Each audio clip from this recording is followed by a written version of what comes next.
Gotcha.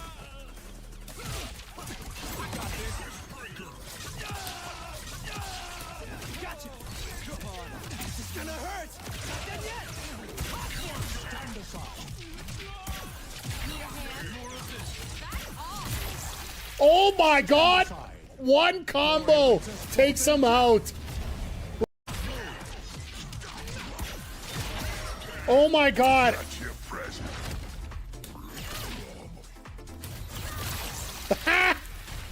Two fireball. God, I hope I'm right about this. I'm a big fan. Get in there. You're about to spend your life in a GDA prison. Get in there. Just a flesh wound.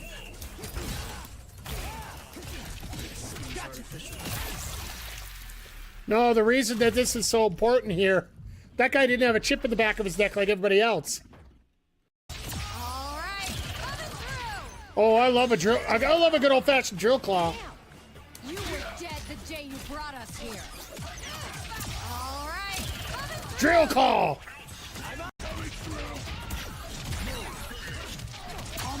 Oh God, double super. Let's get him.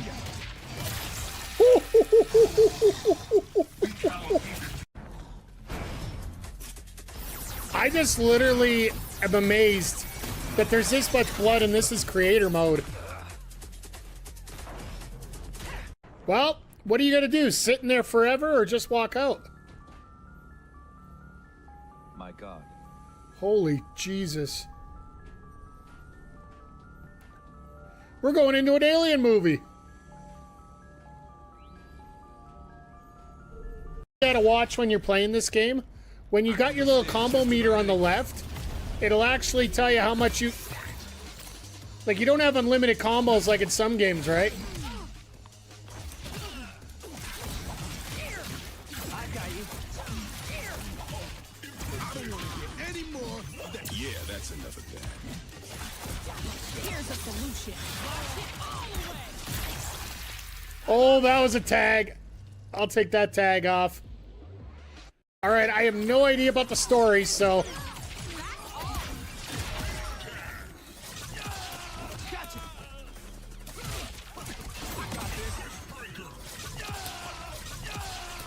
Gotcha. Come on. This is gonna hurt. Not done yet. Time to fall.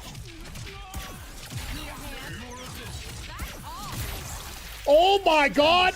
One combo takes him out.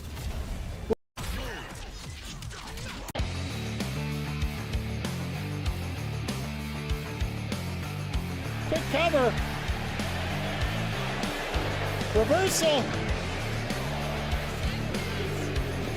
Oh my God, the retro ball's got on a roll up. Ontario just couldn't get out of that cover. Super kick! Let go! Let go! Third! Let go! Super kick party! Yeah, pay him the money for that. They seem to be really feeling the There we go! Let's go! Let's go! No doubt! Over the foul pole! Let's go! I'm getting notes here and notes there and notes. Stimulation is the key word here. Lots of stimulation.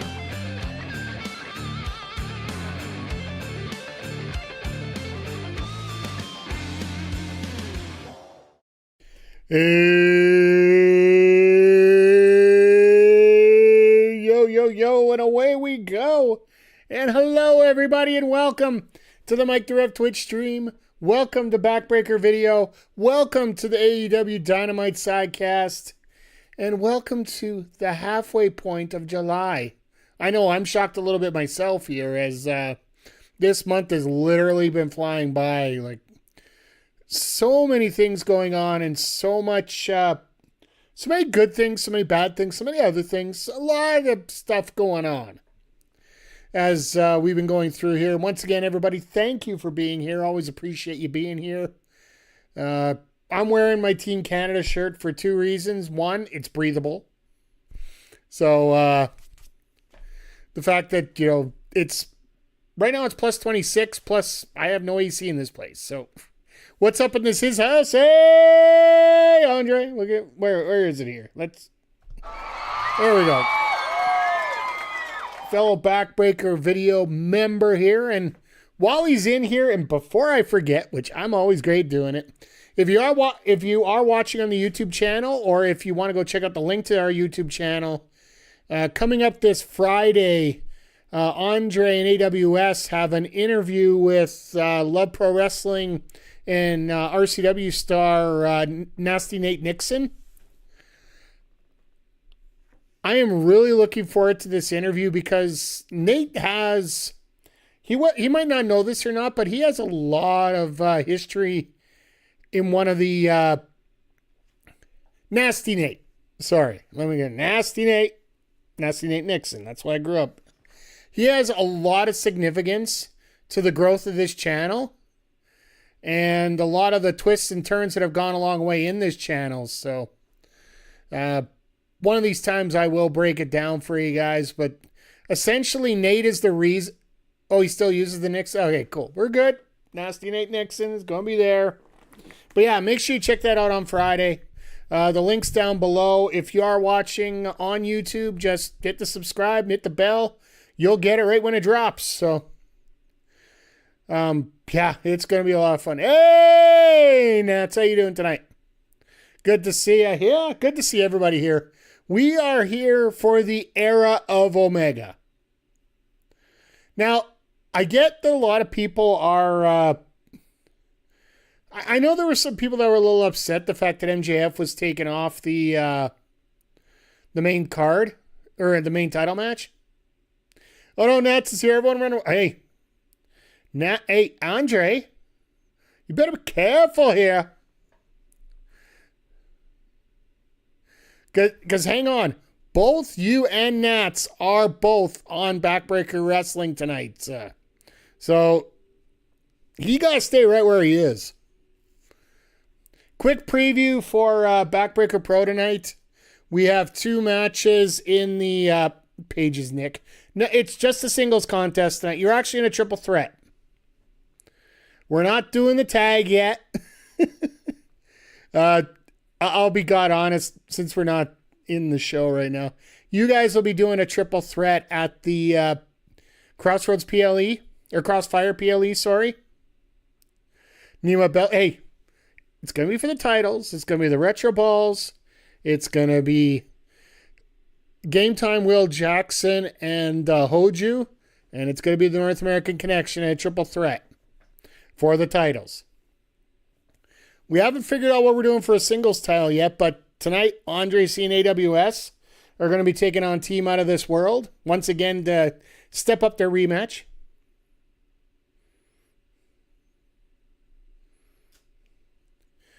You notice all the World Cup knockouts especially felt like being affected by curses.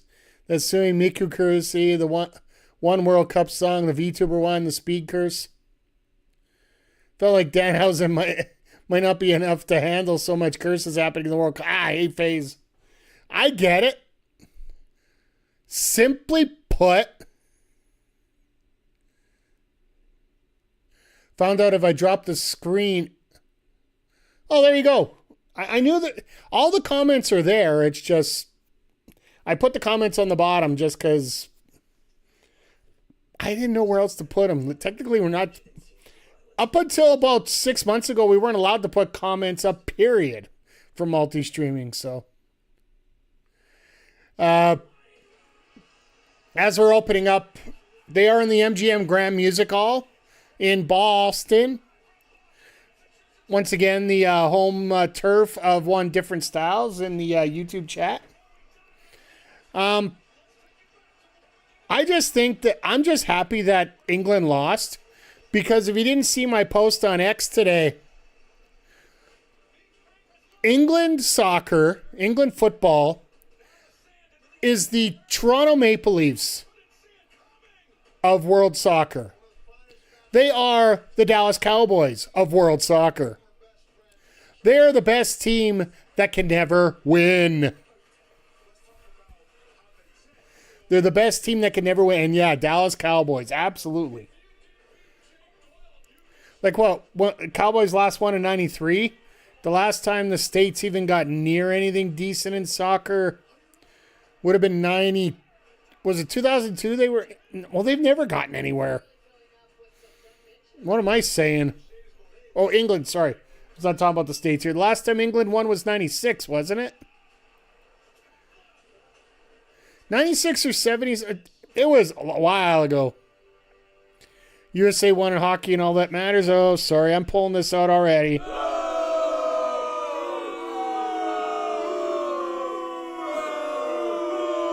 We'll just throw that out right now.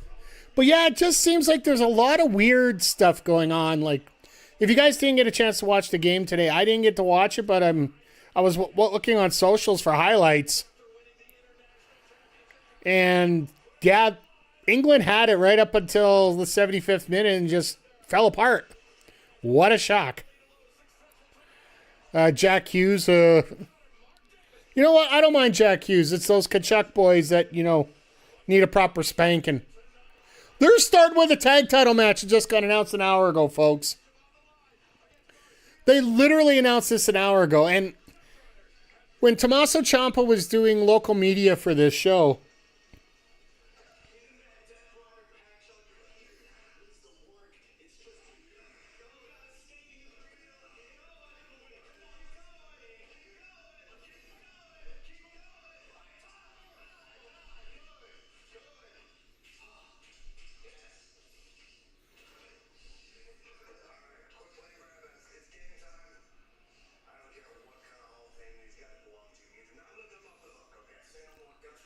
Johnny Wrestling. No, I don't think it's a Johnny Wrestling debut, but Tommaso mentioned that there's going to be something pretty monumental tonight.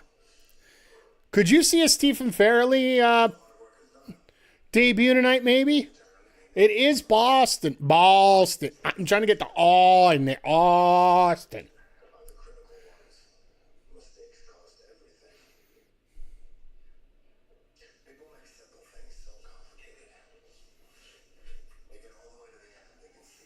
Steve Macklin? No, I was thinking Stephen Farrelly as in, that's his real name, Sheamus. Cage and Cope, and I'm not there. Hey, you know what? This was announced an hour ago, Styles, so don't feel too bad about it. Their graphics department was working overtime after.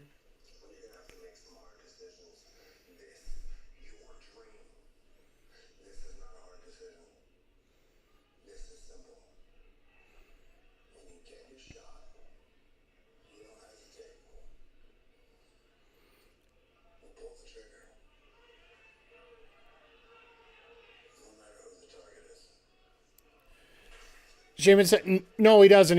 He was a non. It was not a. It was a contract expiration. It wasn't a release. So there's no 90-day there. And for the record, we are 9 days away. Was it 24 or 28? Yeah, we're 9 days away from a whole lot of contracts being emptied out. Nats, I'm still of the feeling that we're going to see Motor City Machine Guns back at Impact. I just, it's a feeling.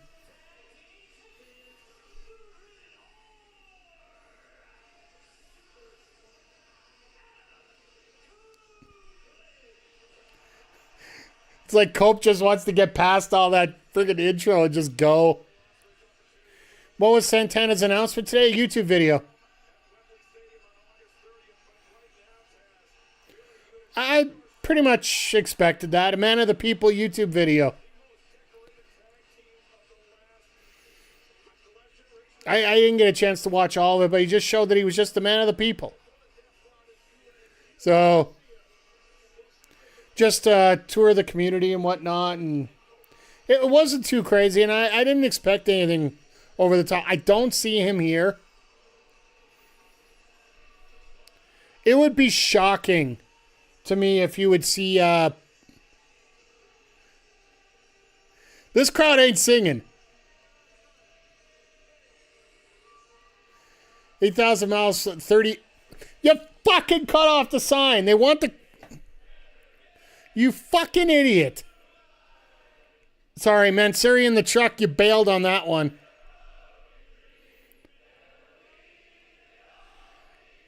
You went for the moment when you could have waited 30 seconds to get or 10 seconds to get a damn sign.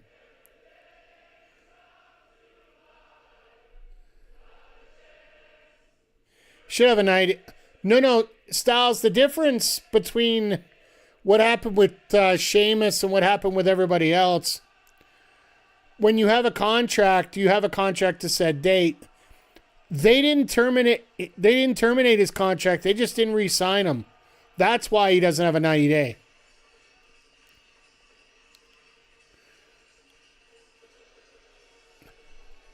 Good to see you here today, by the way. Always appreciate it. But that's why we don't have... That's where the big difference is right now. So that's why Alba Fire got the opportunity to show up as Kaylee Ray over in Eve Pro earlier than expected. I still want her at Wembley. There's enough matchups that she's going on with AEW wrestlers going towards Wembley. I want her at Wembley.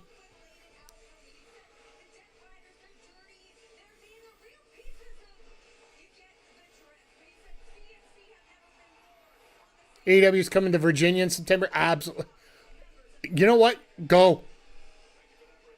So here's a fun one for me. So if you guys haven't heard, just for the record, we are going to be doing a special stream for All Out. Not All In, the Wembley show. We're going to be here for that, obviously. But All Out, September 26th, is on my birthday. So I will be running on stream a little bit longer before we get into it. And September 27th will be our next Backbreaker Pro PLE following Crossfire that's coming up on August 9th. So, All In, yeah, absolutely. All In is in the afternoon. It will be a 1 p.m. start. More than likely, pre-show will probably be around 11, if I do remember from last time. Because they run a little extra long pre-show. It's either 90 minutes or 2 hours. So, I might literally be eating breakfast while stream's on that day.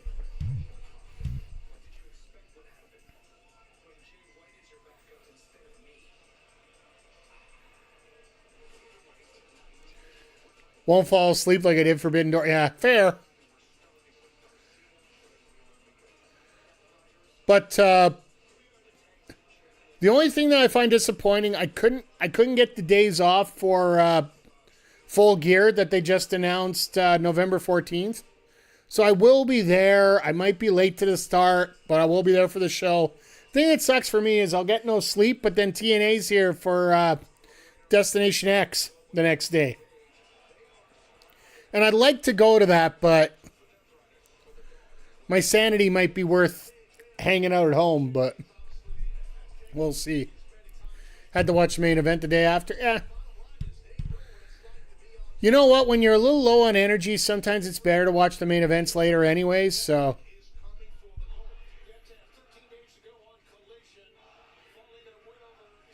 Well, I'm glad to see Yuta's back in his normal... Right, NFL's back, so AEW's back to Saturday. Yeah, just for the one show. 2 shows. And then World's End will be back on a Sunday again. It's usually the Sunday after Christmas. So, glad to see Cope found a comb today.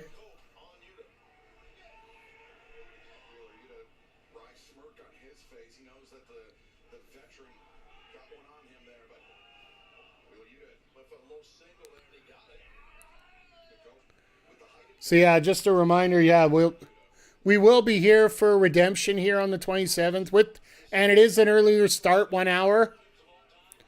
So 6 p.m. Eastern is the pre-show, so we will be up here that early.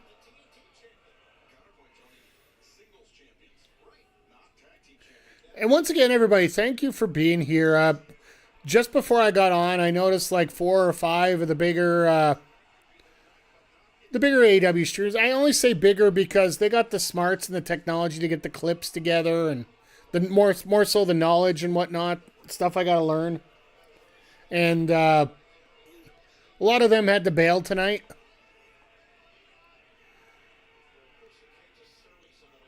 But I ain't bailing on you guys. And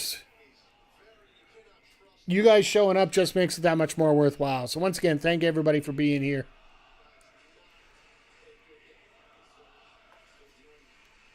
Oh my God, they're going back to the history. I love it. I'm back. Walker! 45 months. This internet is slow as AF here, but this neat little thing showed up. Hey, you know what? I'm glad you're here. I appreciate you.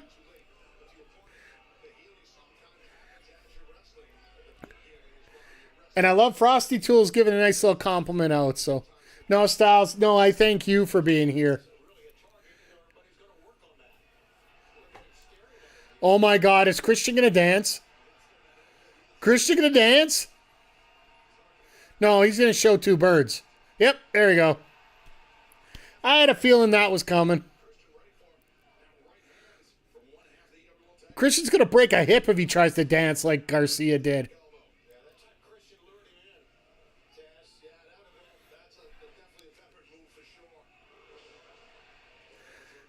Oh, they are milking this right now. I love this crowd.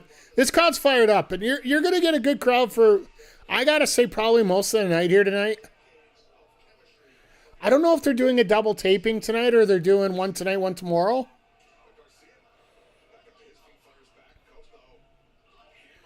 But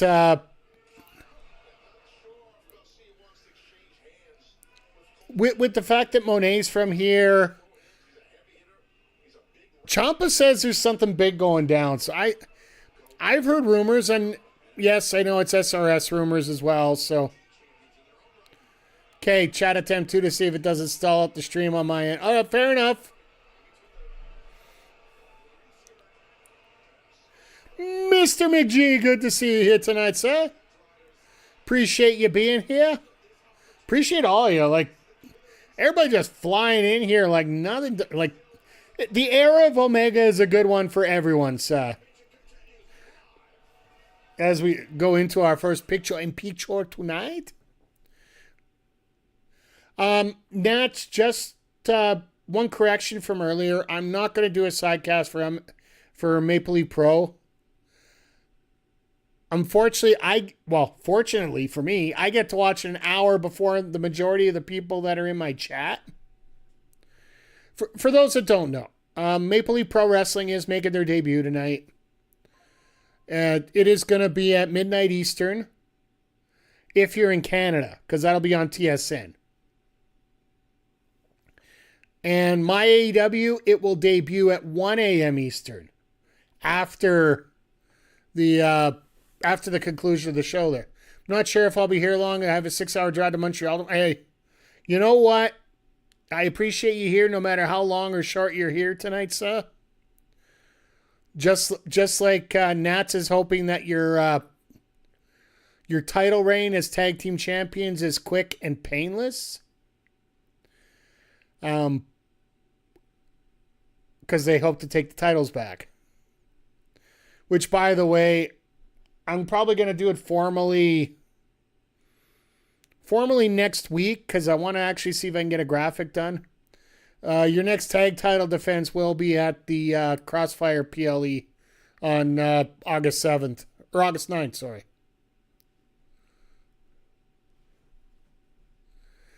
Camp Wi-Fi not be great here. My Sunday Edmonton Extra Life meetup was complete. I can just imagine. Trust me. I have watched enough people. And you also know. I'll also take notes here that. Sorry, I got Nat's comment there. Caught me for a second. You got me. You got to remember, I come from a fighting game background and a sports game background. So, you want to talk about somebody who deals with bad internet? all the time. Granted, I probably won't be dealing too much with MLB The Show after this month just because there's so much better stuff available to go at. But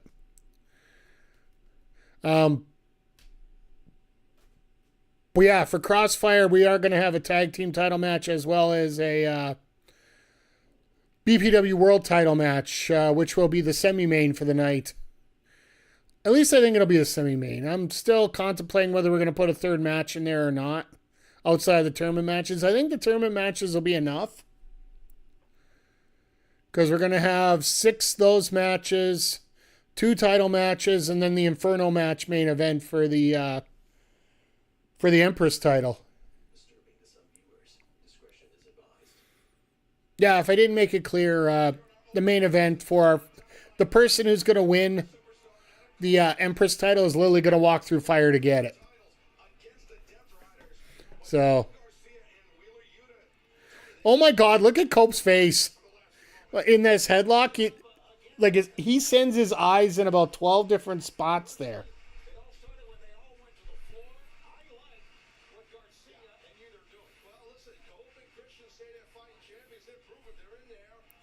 But no, this will be a very fun show to be a part of here.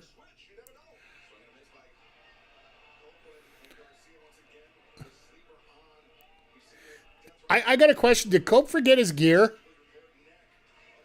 Did he literally forget his gear, or is he wearing black fur just to show off to the Death Riders?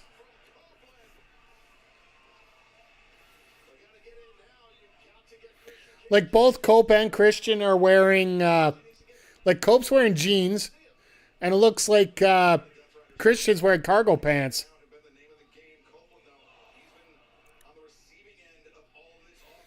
I literally think this match was booked at the last moment.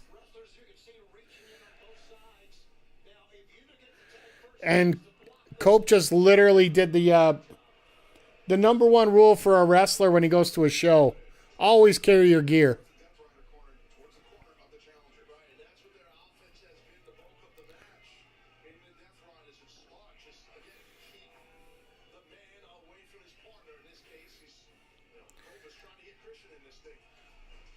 Looks like Mox's gear. Yeah, like it looks like jeans and... Well, actually, he's wearing cargo pants, it looks like. Hey, Cameron, long time no see. Glad to see you here. And yeah, AEW Dynamite's in your neck of the woods right now because they're in Boston. Let's be honest, based on the whole Asuni Miku curse stuff and how Trent Spain's going to win the final 2-1, maybe. Because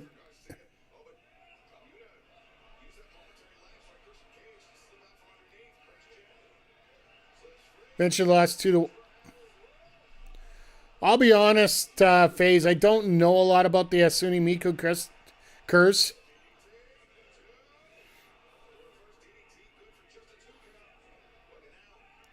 Oh, God. I know about nut shots. Don't play video games anymore, so they're barely on here. I heard about the wildfires. Oh, we're fine. No, here's the thing, Cameron, and I think a lot of people... Like, you've heard about the wildfires because of the smoke coming down to the States. These wildfires happen every year. They're, like... Unlike major metropolitan centers,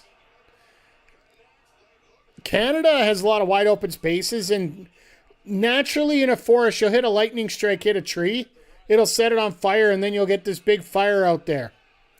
And it happens, it really is part of the natural cycle of things. So, right now it's not near any major cities, as far as I know.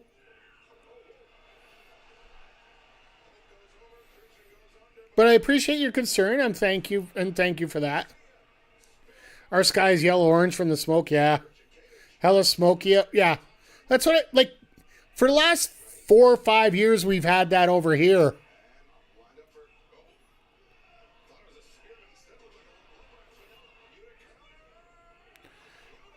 We usually have that like a couple weeks every year.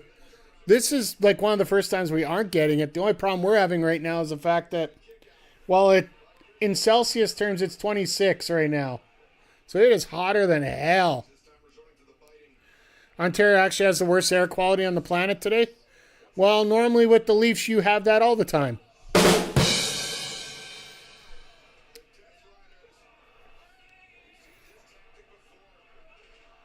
Zing. Oh, and McGee, did you see that Killer Cross is coming to A1? I think it's in August. Giving a title match to one of the competitors there. And Vic, how the hell you doing? Mr. Mellow Beast, who got a hard-earned victory last week over on Madness. And there's a spear for the win. It's a fun match to start tonight. So that Scarlett's Wrestling Jody Thread is absolutely, that's going to be a banger. Hey, it's the Bucks in the stands. Fortin a bit while I watch. Hey, you know what? I've actually liked some of the improvements in Fortnite. I would like to get onto it a little bit more on stream. It's just, I'll be honest with you guys, and straight up, straight serious, as we're watching this going on.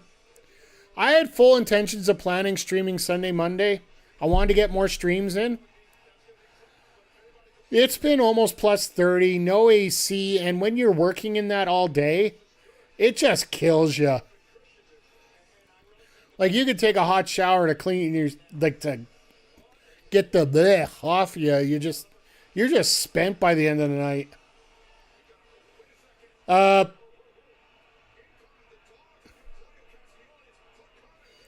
Dogs and Claudio. So is the Bang Bang Gang going to come out to help?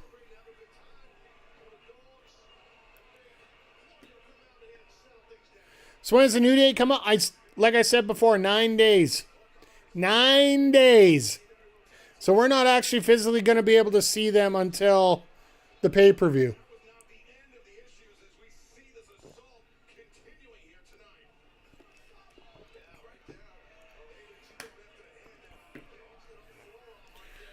From what I gather, it's the 24th.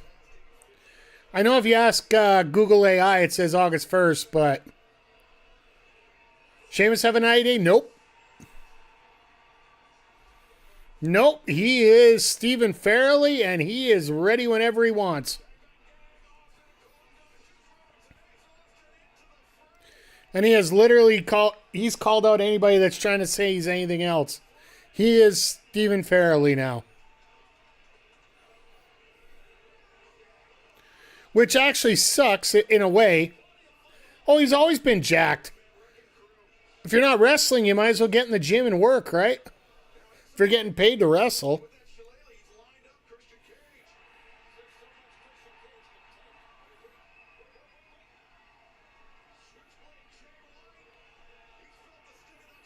And he's going to hit Christian. Jay White's going to hit Christian. No, doesn't even have to.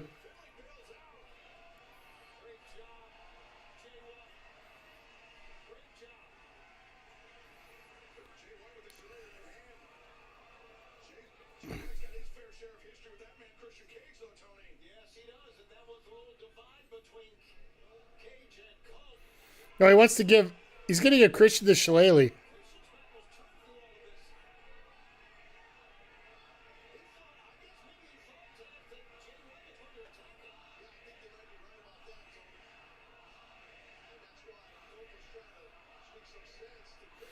I love this hug it out of the crowd.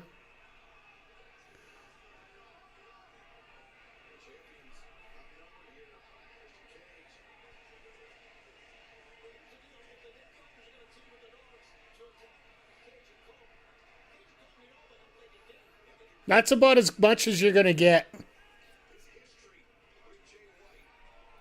This is about as much as you're going to get in terms of peace with Jay White and Chris. Like, Christian's never going to say anything positive about this, right? Oh, Finley's pissed. He lost his shillelagh. He lost his toy. Oh my God, that face on Finley is just amazing right now. A bug eyes coming out of his head.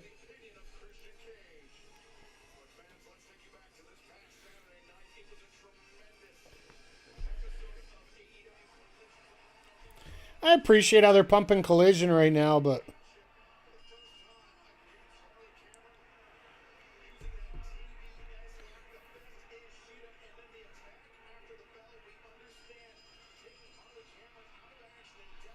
So, I like the fact that Harley actually canceled some pressers that she's had this week just to sell it in.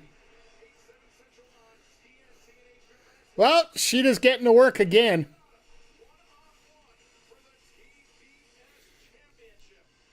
And Amanado, like, I would love to see that title change on Saturday. But, yeah, Sheeta's keeping it for a while. We need a good Yakuza villain as part of that.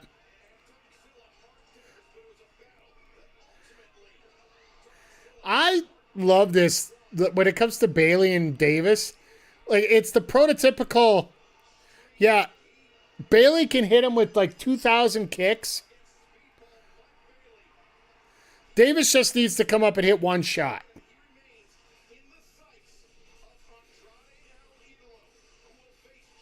So we get Andrade El Idolo and Jake Doyle. I'm still shocked that they're making it Davis's title is the one that he's going after. Oh, I love this.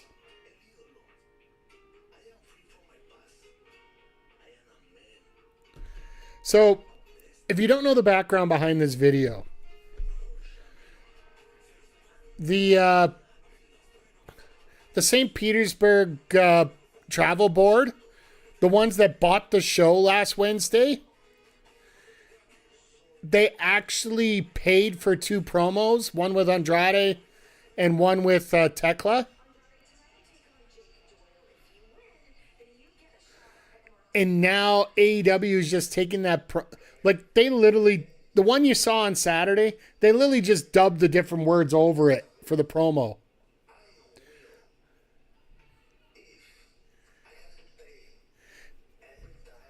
And now they're...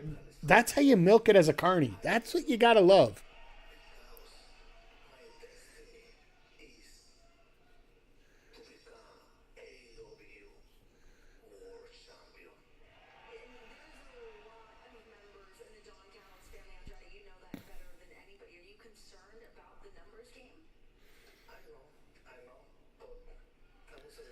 How you do it?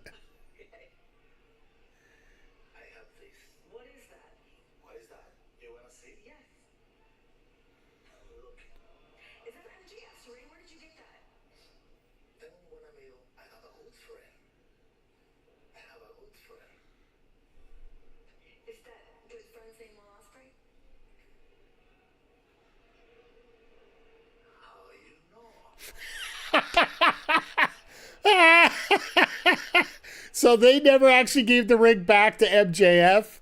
This is how you're going to set up the Wembley match with El Idolo and MJF. This is brilliant.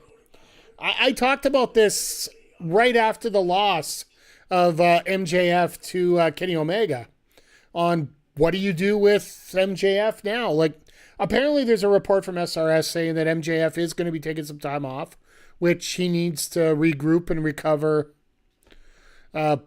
That leg injury looked like it was a lot worse than he thought. And that goes all the way back to the... Which match was that he got that injury? That was the match with Roosh. I think it was like 2 weeks after Double or Nothing, when he took on Roosh there after he won the title. And then,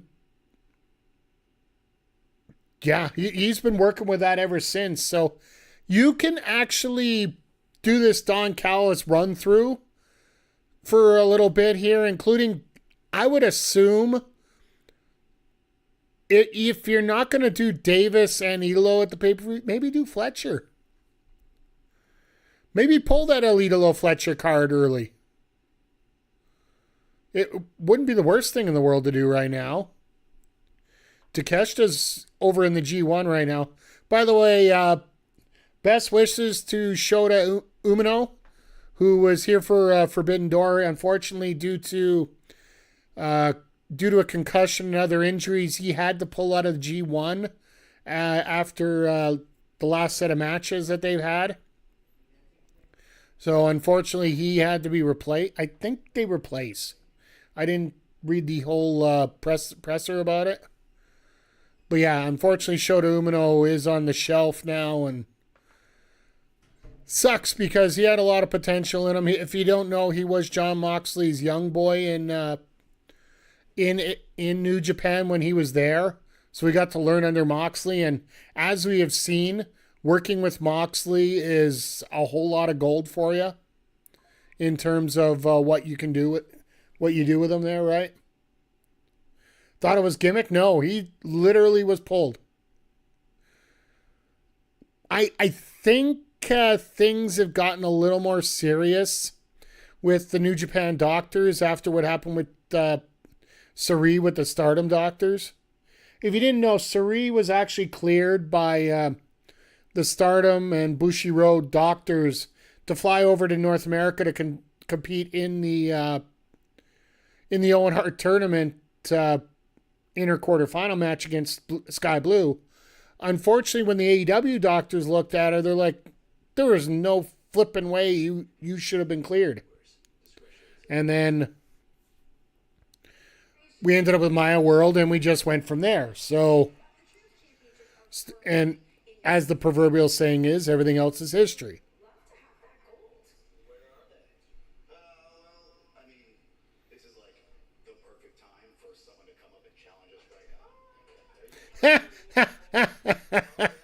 Oh, this is great, Orange. Breaking the fourth wall.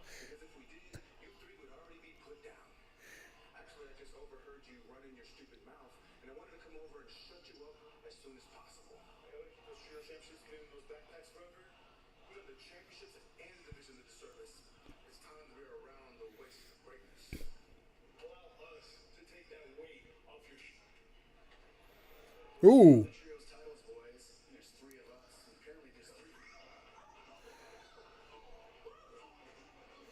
There's 5 of you. 6.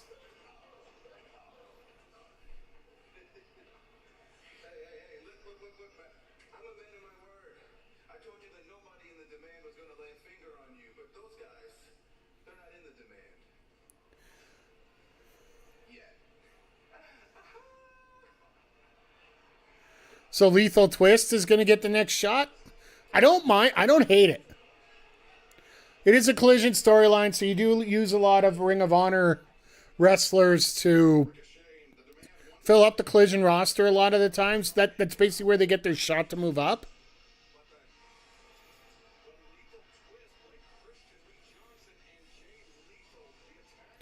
Glad they spent a whole bunch of money on the graphic for Jake Doyle. Not that AEW's graphics are over the top anyway.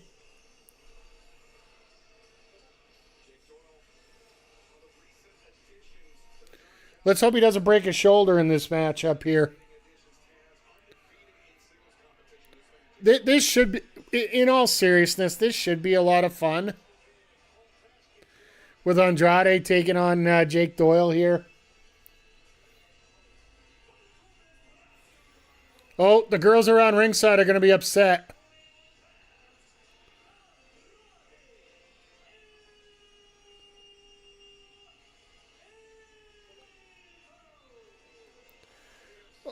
Well, we just literally changed this gimmick around all over the place.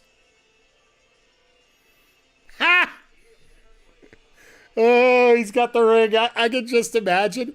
I really want to go on X and check out MJF's account right now. Just to see how much he's losing his shit online. But here's the thing. If he doesn't respond right away, he's probably because he threw his phone at the TV. You can imagine what kind of aneurysm he's having right now. It's probably sort of the same aneurysm that most England fans had earlier today. It's Sorry, I had to. Anytime we get a shot in on England, it's always a good thing.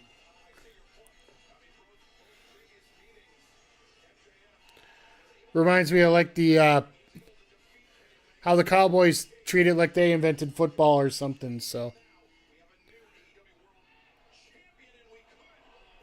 well, Doyle just, I guess that's the easiest thing in the world to do. Just literally throw a shoulder block out and go for there.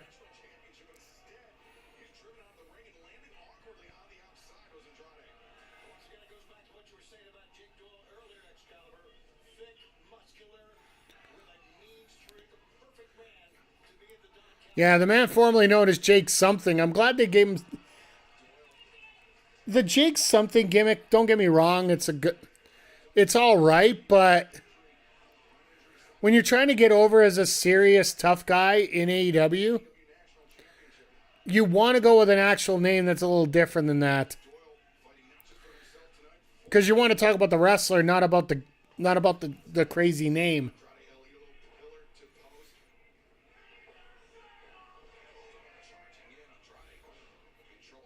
And honestly, right now, you're in the Don Callis family. Most of your chants are going to be the same thing anytime anyway. They're mostly going to be referring to Don Callis in general, so.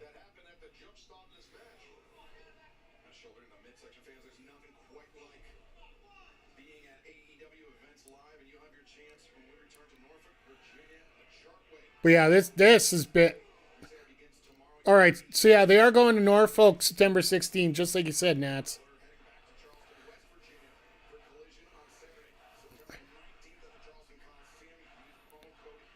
Because, yeah, they're doing a tour after London. They're going south, I think it was. Like Austin and... which I find a little weird because they're going down to Texas and then... 2 months later, they're going back to Phoenix for Full Gear.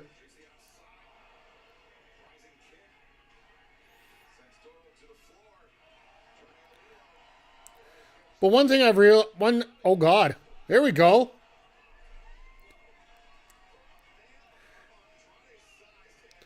It really is amazing, and this is the one thing I'm really happy about him being, oh God. Well,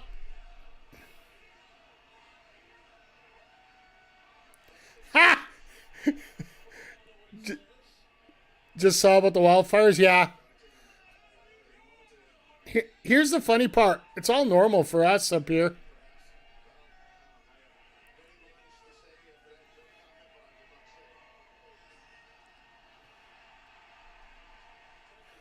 Somebody caught it in the second balcony. That's awesome.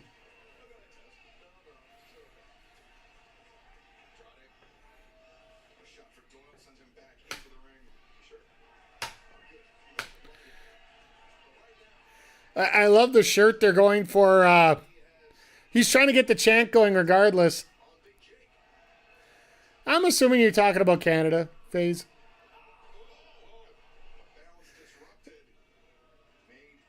Okay, fair enough. It was a great story during the World Cup phase, I'll say that. Give him the bronze? Well, unfortunately, France and English get to renew their war for that. I think Saturday. Even if they have a third place game anymore.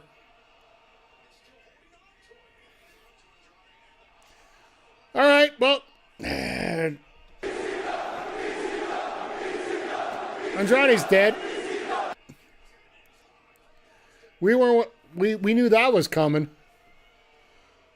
Somebody's going to die this episode, that's for sure. No, I assume based on the rest of the card here tonight, we might actually get the women main eventing. Mercedes at home. The main event spot might actually be the celebration of Omega, but we'll have to see how things go here tonight. But so far, it's been I like the fact that Doyle knows who he is, knows what he has to do, and just wants to do it. Like he's out there. He's a big man. He wants to push his body around. And it's going to be a little different than a match we're going to see later with Brian Cage and Darby Allin. Because Brian is not the same kind of strongman that Doyle is. Don't get me wrong. Brian Cage, absolute powerhouse. But he's the guy that knows how to move as well. Like, he does a lot of the flippy flop. While Doyle is just, if you give him a baseball bat, he won't need it because his arms are bigger. Kind of deal. So,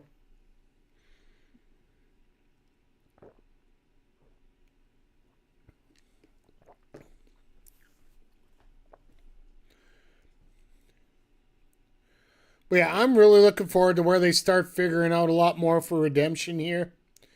Because they literally, have they announced a match for Redemption yet? I don't think so. And we are literally 2.5 weeks away.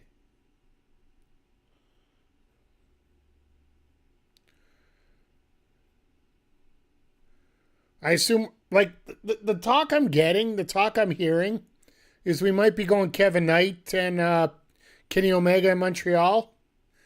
Which, don't get me wrong, isn't the worst thing in the world, but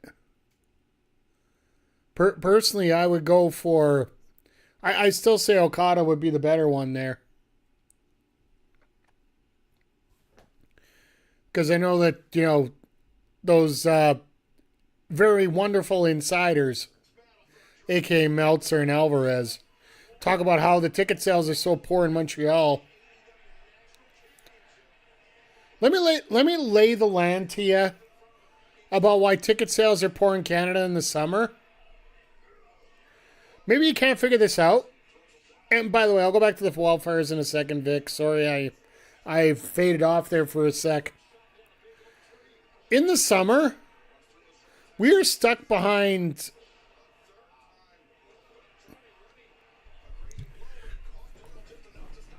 We are stuck inside for 8 months a year. Do we actually want to? Do we actually want to be stuck inside in the summer? That's why that Western Canadian tour that happened, was it 3 years ago already now in July? That's why one show in Saskatchewan, I think it was the Saskatoon show, they got 800 people. No, it was Regina. The city that rhymes with fun. That got 800 people for a collision. I figure it was just because CM Punk was on the show, but that's beside the point. I want to be stuck inside this. Hey, as long as there's AC, I think everybody wants to be stuck inside. See, when Andrade does it, people cheer. When I do it, people want to file restraining orders.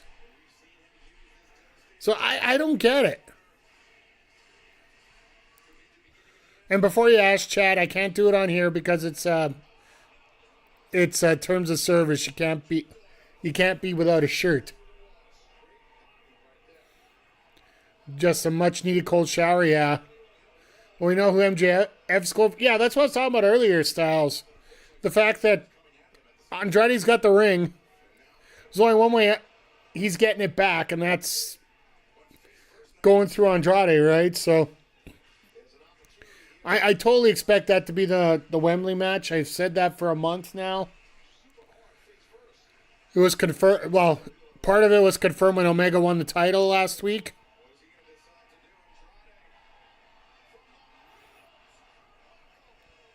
But yeah, in terms of the fires, like I was mentioning before, like, yeah, they're bad. Yeah, there's smoke everywhere. But it's nothing we're not used to every year. Like, we have a lot of forests up here in Canada, and just literally a lightning storm will hit a tree and cause a fire. And then before you know it, it's out of control, and all you can basically do is let it burn itself out and form a border to cover it up.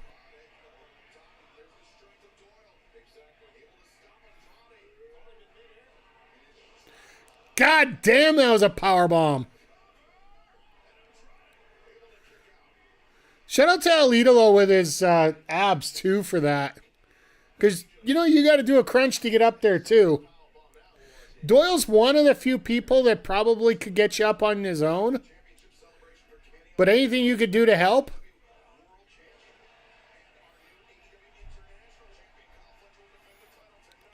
Fletcher Commander's going to slap tonight. Under the category of, once again, random matchups that we don't care about story. We're just going to have fun with it.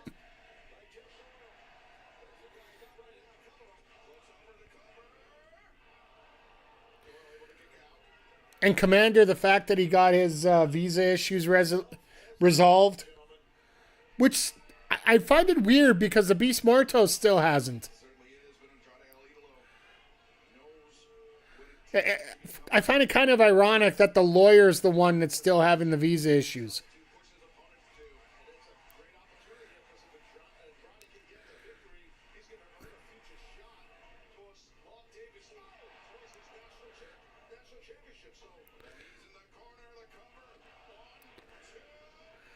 You know he's winning with the ring, right? Like they got to use the ring somehow here.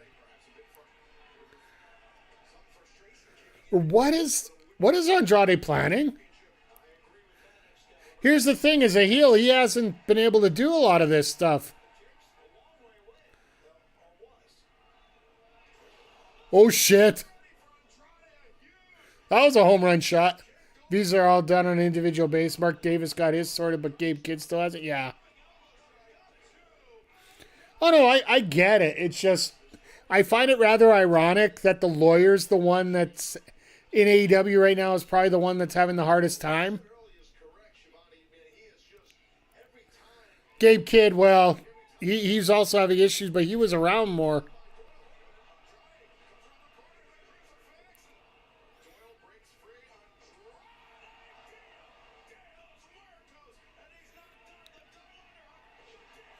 All right, yeah, no, this is over. And I do realize the visas are done on an individual basis. It just, like I said, it is just funny. Yeah, we talked about, I guess you were out a little bit here earlier. Did they announce that if there's a replacement for him, Andre? We were talking about it off the start of the show here earlier in the first match. Let the villagers rejoice, no more Shota. Oh, fuck. They're actually doing it at the pay-per-view instead. Oh, he's just forfeiting all of them. Okay, so...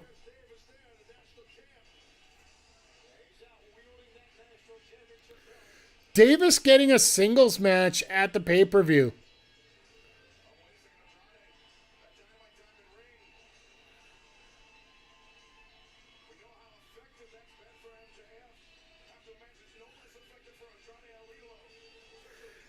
And Davis is backing off. All right. We got a week. I guess that's right. We got a week and a half.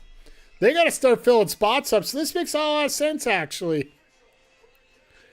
Do I think it's a pay-per-view match? I think Andrade will make it that, but... This could be the match where we take a little breather. I don't want to completely call it a potty break match, but...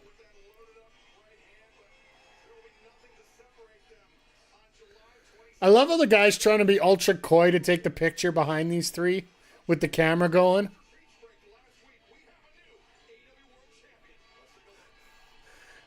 The guy with the CEO of Boston shirt on. He's trying to be all... and I gotta get the face for it. And yeah, no, it just... Fucking take your picture and be done with it. Which, by the way, I do want to say this right now. If you do catch a wrestler in the hotel, they are under no obligation to do anything for you. But from my experience, as long as they're not trying to race out of there or race into a situation, unless you're being a dick,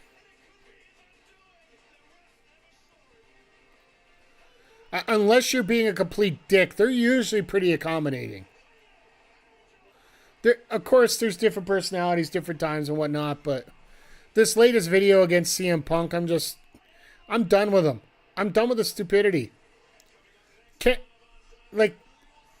These fans are just idiots. Used to always go to the Hilton, yeah. And like I said, if you're not being a dick, they're usually pretty... Sometimes they'll say no pictures right away. Yeah, Punk has every right to say no.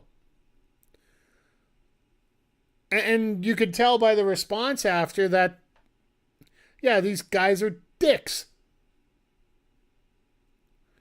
The guys that were trying to get it off Punk, and yeah, like...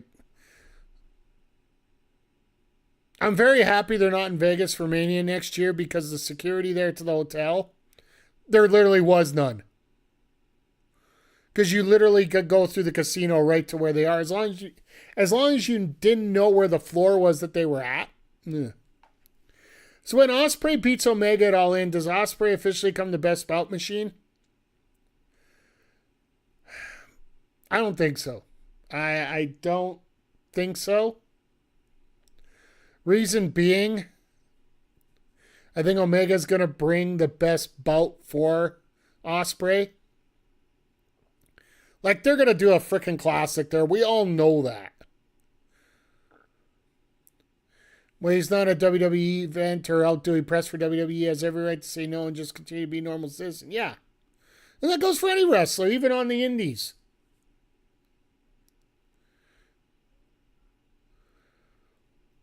Like, when you're in the confines of a venue or a certain event for a show, sure, okay, there's a little bit of an obligation there to try to, not only put yourself over, but also try to, accommodate the fans that paid the money to be there to see you. But when they literally get out to a hotel or out for dinner... And like I said, from my experience, if you're not a dick, if you're not an idiot, if you're polite, unless they're with their families or something and they want to, they're in something important, they're usually going to take a little bit of time for you. Because let's face it, these wrestlers know where their bread is buttered. For lack of a better phrase. It's these fans that do it. These fans are the ones that help. Especially if you're doing ring crew for an indie never ask until the right time. Yeah. Well, even if you're doing ring crew, like, if you're setting up, let's put it this way. If you're tearing down and you want to try to get anything from a wrestler, it is tough. Because most of those wrestlers have had a long day. Indie shows, they've been in some really shitty situations in terms of venue, locker room, anything like that. A lot of them are bad. And they just want to get the hell out of there. Got really lucky when I met Jet Black. We were backstage catering. Sonic Boom. He was cool doing pictures there. But if I saw the guy at a hotel, I may say you're best Jack, but I won't be stopping for in the picture. Yeah, like what I've done personally a couple times, I've literally gone up to a wrestler and said, "Thank you for all the work you do. Thank you for stepping up, and thank you for your performance. Thank you for all the work you do."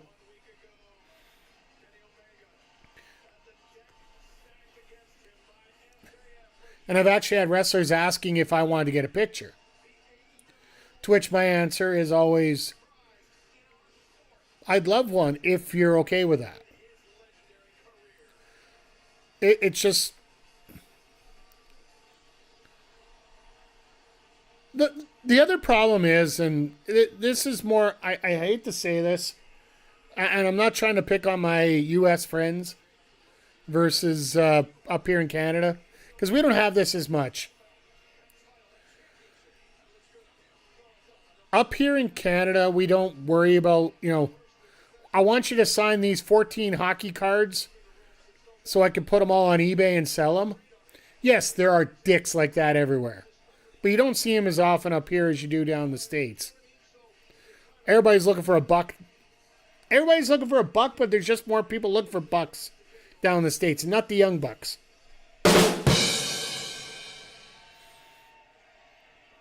All right, folks, who walks out? Oh, the Bucks walk out. Okay. If you say something to make your way to leave, they offer a photo, sign, go for it, but don't cap out and wait for people. Exactly. Oh my God, is Kenny getting a custom title? No, they're getting him a custom title.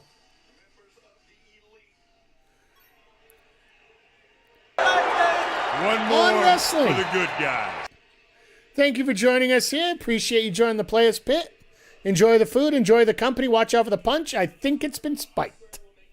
Great to see you on here. Thank you. The AEW Championship Elite Edition. Well, here's the other thing. It was the Burberry title, right?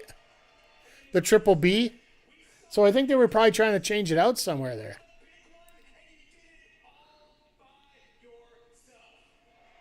All by yourself. No help.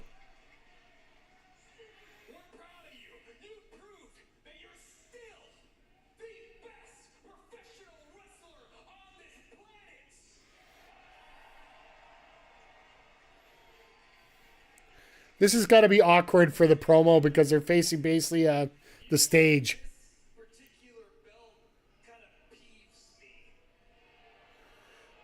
It's the Burberry title.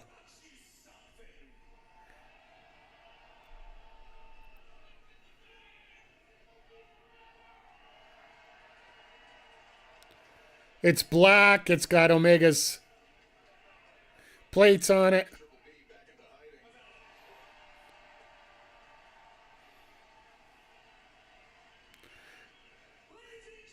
See, they could have just threw it into the crowd. Yeah, but the Triple B means something in AEW. It's actually a meaningful prop. So it actually makes a lot of sense that they want to get rid of that Triple B as soon as possible.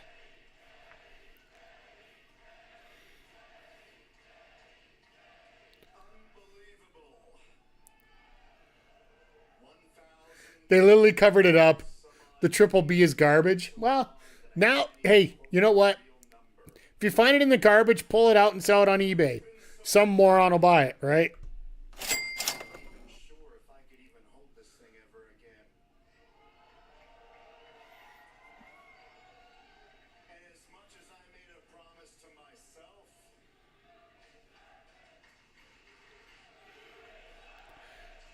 All right, Boston. You got the base level chance down. That's okay.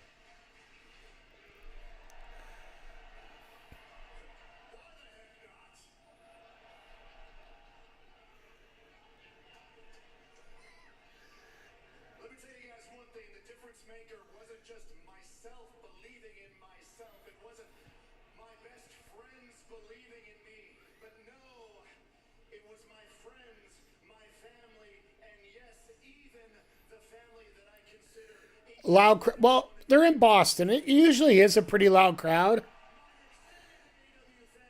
This also proves to me that the women are main eventing tonight, so, which could be a good or a bad thing, as we've discussed here more than once. We're all family.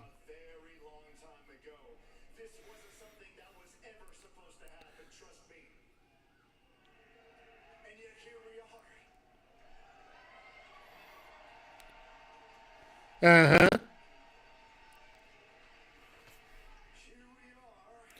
Kenny, by God, Omega. It took me like 5 years to actually figure out what that actually meant.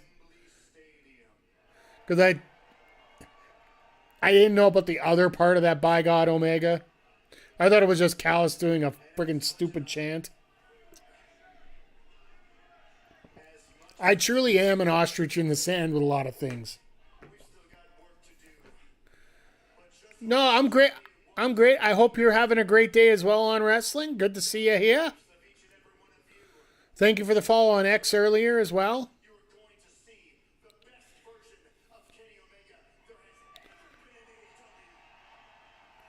Now, that's going to be tough. If he's going to try and talk about...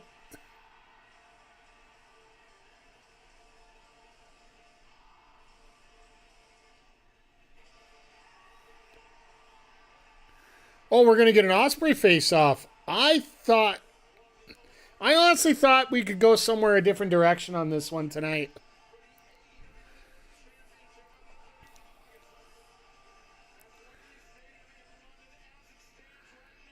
I don't know why Willow picked Hyan and Maya World when she could have picked her tag partner.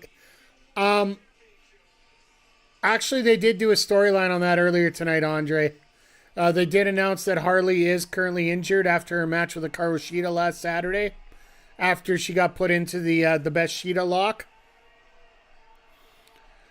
She's even canceled personal appearances as well, so Harley is not available. And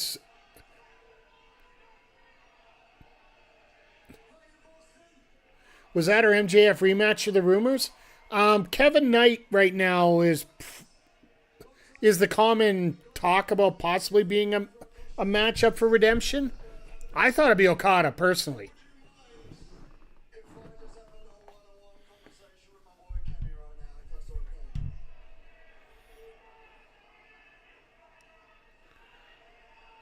So, personally, I like to see Okada. You might even get Omega in a tag at Redemption at this point. This is that one pay-per-view where he might do something else. Knight versus Omega for the World Title. Redemption would be sick. Here's the thing, though. And this is where it gets a little off for me and where I think things might be a little bit different. The reputation and the tradition of All Out, the follow-up pay-per-view following All In, has always been the TNT champion taking on the world champion, right? For the title, it's happened a few years in a row, and I think they might be trying to do that again. Which, let's think about this. Knight Omega would be sick. Osprey Knight. I think I would take that one as well.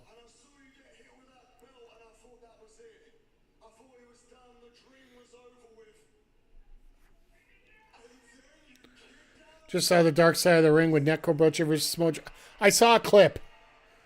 I just saw it quickly. It's actually the next episode's. It is part 3 about TNA. And at that point in time, when you talk about TNA, you cannot talk about TNA without talking about ROH. And that's where Necro Butcher versus Samoa Joe comes in. Because if you didn't know, TNA basically purged a lot of talent out, or plucked, not purged, plucked a lot of people out of ROH to work TNA. They were supposed to work together, and then all of a sudden, it ended up being the WWE deal for current relations. Oh, we'll work with you until we don't want to anymore. Then we're going to take it. Can't wait for episode 4. I'll be honest, I haven't watched any of them. I am... it's one of those don't meet your heroes kind of deals. I know a lot more stories than I really like to admit.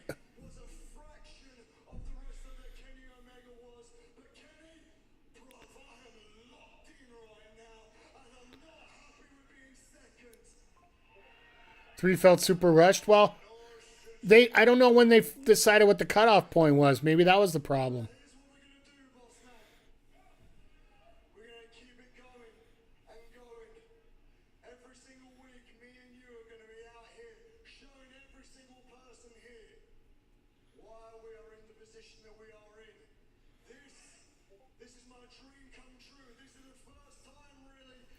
All right. Goku Fujita. Let's go with the Dragon Ball call. Let's go.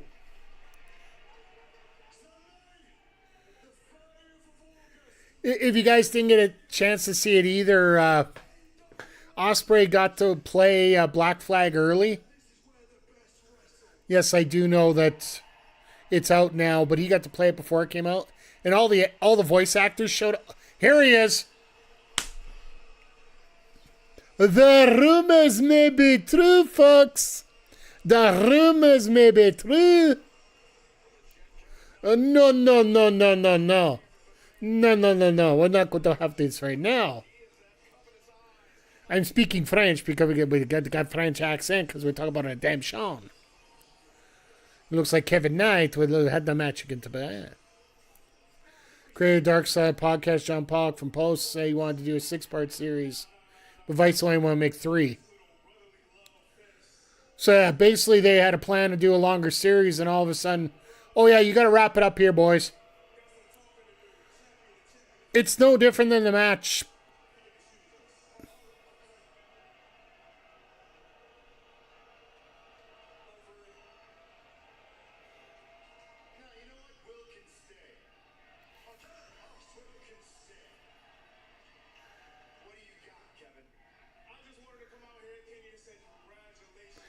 Yeah, bullshit. You want to say congratulations. You won a title shot.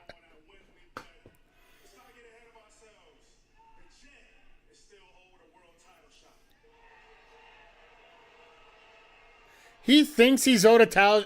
He was owed a title shot if they won. Guess what? They didn't win.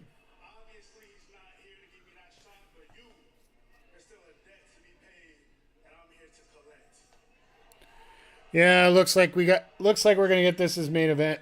It's still gonna slap.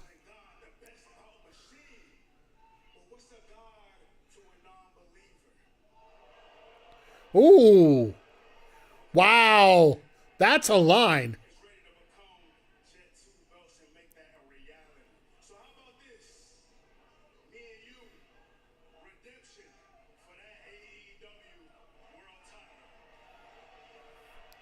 You know, I wouldn't.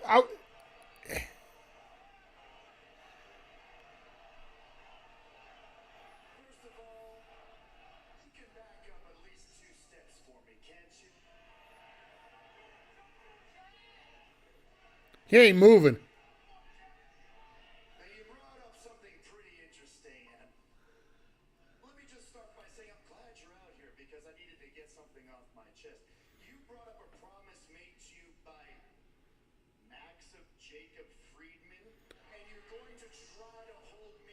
Maxim Jacob Friedman.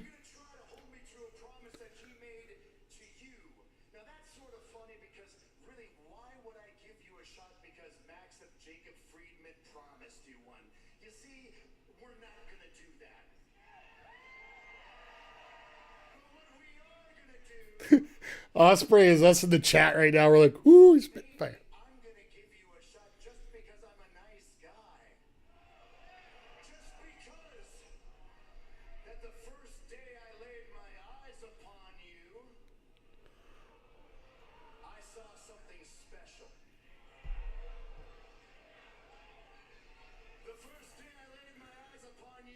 Okay.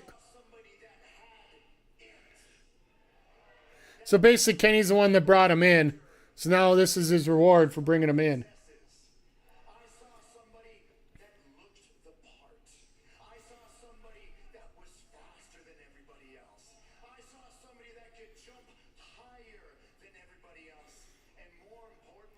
But that's 3/4 of the guys in Mexico.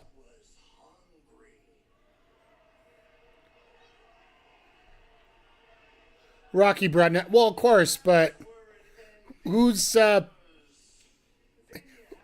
terms of the EVP, who do you think they're going to have go through more than anybody else? Yes, it's Tony Khan, but Kanye helping promos now. No, it's probably Drake because, you know, Omega's Canadian, right?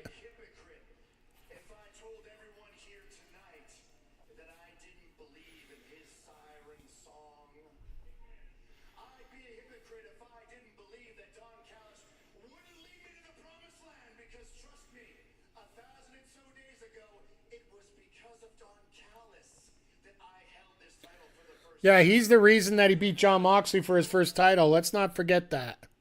It was during coronavirus period where we were all told to stay indoors, and so when no one showed up to the party, I thought that it was just because nobody could. But truth be told, no one would have showed up for that guy. No one wanted to cheer for that guy. No one believed in that guy. No one was proud of that guy. Ah. That was the day when my worth, not only my worth from these fans, but my self-worth, the worth that I had of myself, fell right down the toilet.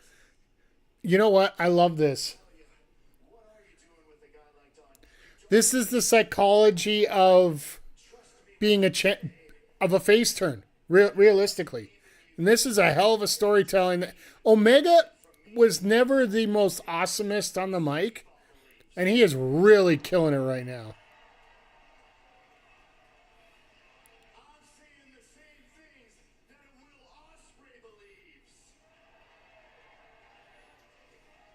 And call me crazy, but when I tell you that you don't need to be Kevin Don Callis' lapdog night, that's the same feeling that the fans here in This is the same thing that Fletcher had with Hangman last year at All Out.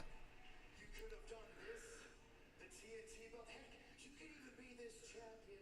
The belt that I have on my shoulder right here, you could have it all, and you could do it all on your own. Now say what you will about Maxim Jacob Friedman. Maxim Jacob Freeman. Maxim Jacob Fraudman. Oh no. One thing that he wasn't was a fraud. He came out here every single week and he defended this belt. And when he said that he would do something, he would do it. Call me crazy, but the only Oh my. that I'm really looking upon here is you. Wow. Let's go. Because I know that deep down inside, you aren't being yourself. And all that you're spewing to me in this ring is not coming from here. In fact, what comes from here is probably actually a good guy. Call me crazy, Kevin Knight, but I really do think that there's a whole heck of a lot of goodness left in that heart of yours. And even you yourself know you don't need a guy like Don Callis to ever beat a guy like Kenny Omega. Oh, I can't wait to see what Callis' response to this is going to be next week. You and I at the pay-per-view at Redemption, I wanted to be Kevin the Jet Knight, not Kevin Don Callis' lapdog little bitch Knight. Oh, we got the bitch word. We got a bitch in there. And if you're gonna become Kevin Two Belts Knight, I want you to do it on your own, big boy.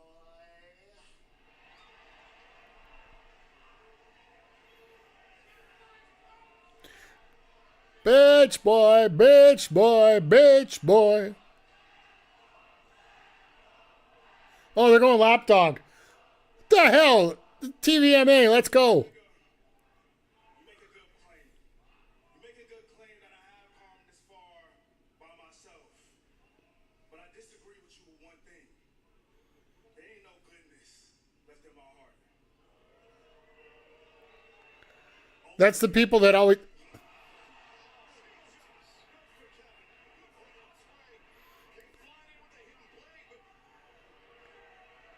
All right, well, we got a title match for the pay-per-view. And Darby just said, fuck you, let's go. Oh, yeah, and here comes Brian Cage. Are we just going to have the match right now?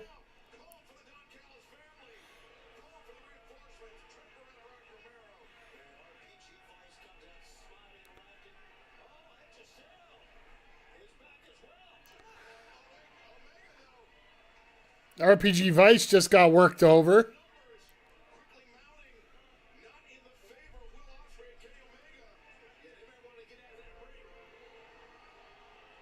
And now the Death Riders are come. Oh, God.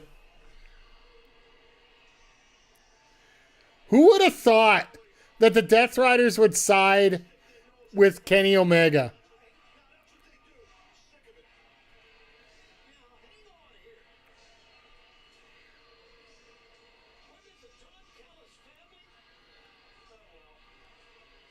So I got a feeling we're going to get Callis Family versus Death Riders at Redemption somehow.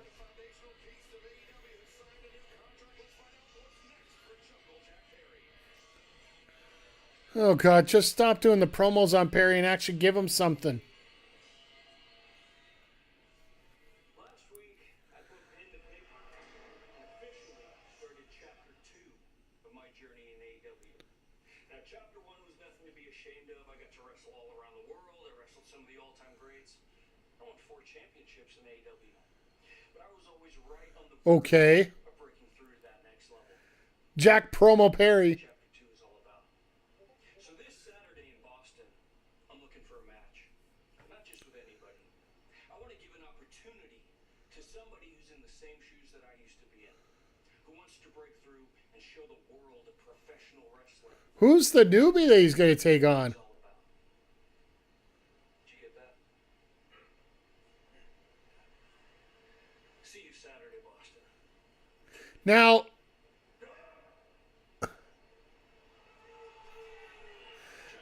the fact that Luchasaurus still isn't free yet. Luchasaurus still in an art. Yeah, I guess. He's also a heel right now because he's in Boston wearing a Knicks jersey. Isn't that like one of the worst things in the world? All right, time for an All Ray in the Ring match.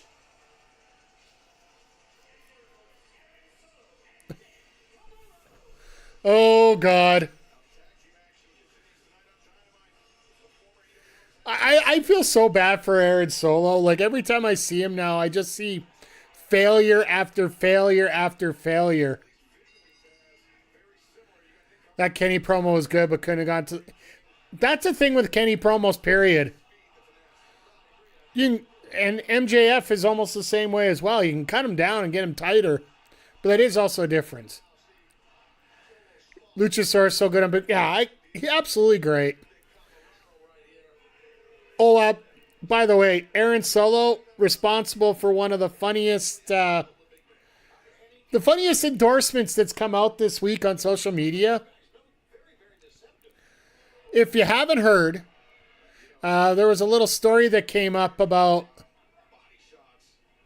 I got duped by those twins, yeah. Well, I'd love to get duped by some twins, but that's a whole different story in itself. But Aaron Solo apparently tried to ask Fallon Henley out at an Arby's.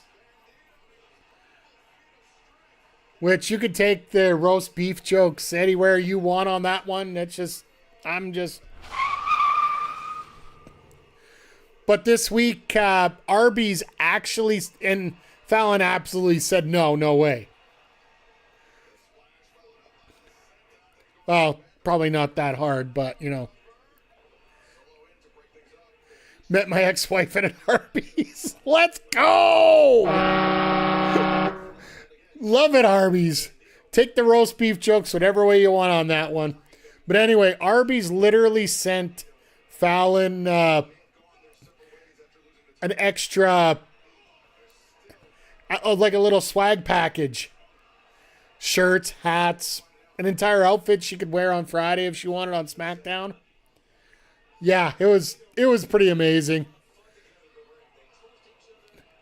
But I gotta respect Solo for one thing. He definitely does shoot high. Because not only was Fallon one in the situation there, he's also the ex Mrs. Bailey or Mr. Bailey. So he definitely was shooting high. I thought Brody was going up to the top on top of that. I'm like, no, you don't need to kill these poor men. And yes, I know Camarado's big. And once again, like people's personal lives are their own personal lives, and that's fine. It is just good for a joke once in a while. I'm not trying to like harp on it a whole lot. Even though there's a guy in the crowd that looks just like Andre right now in the red shirt. If I didn't know better, I'd swear you were there, Andre.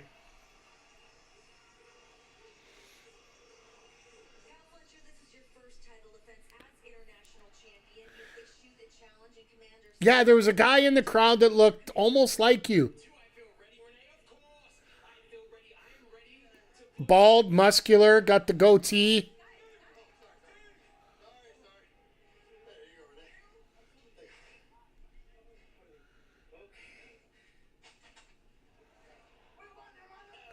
Well, looks like we found their feud where they're going to try and go now.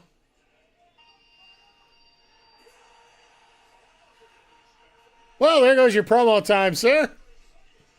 Not that you really needed any anyway.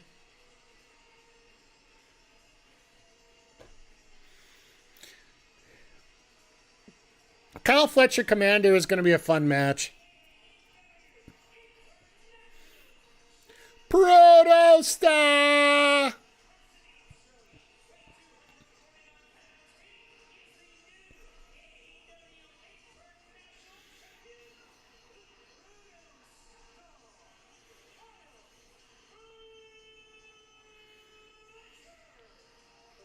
Future AEW World Champion. I think we're almost guaranteed that.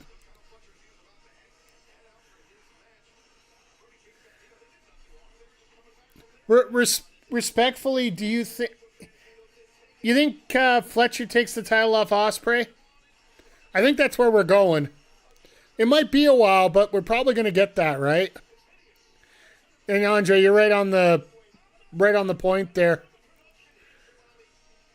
It all depends how long of a reign they want to give Ospreay at that point.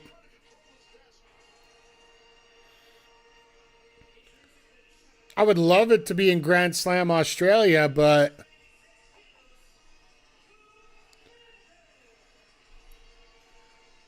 also depends. Do they want to do it maybe? Where do they want to put All In next year? Is it? I think he said he's going to split up. Like every second year, they're going to go to Wembley.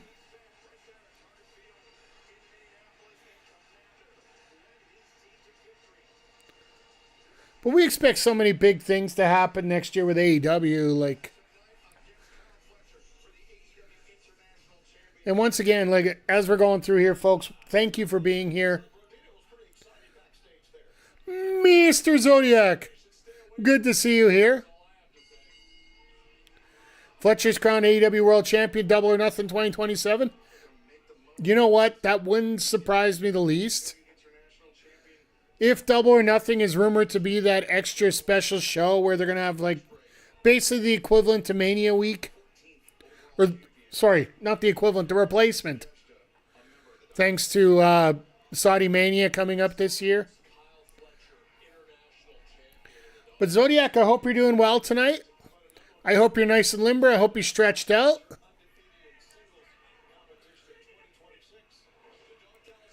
Because, once again, you will be on...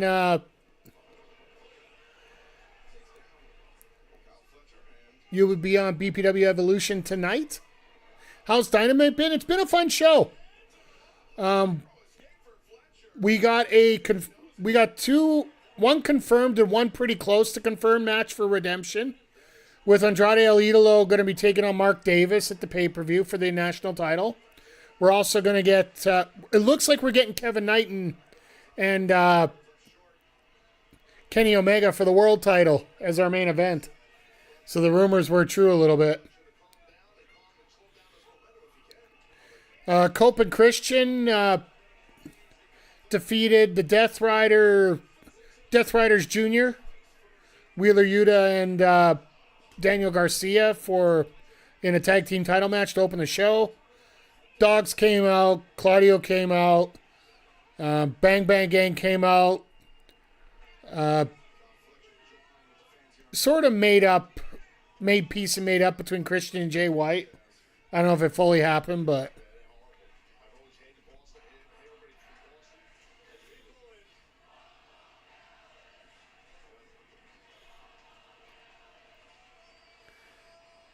And Callis is being serenaded as he should be everywhere he moves.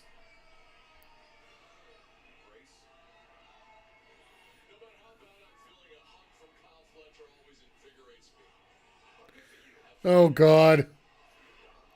Nice job, Don. Yeah.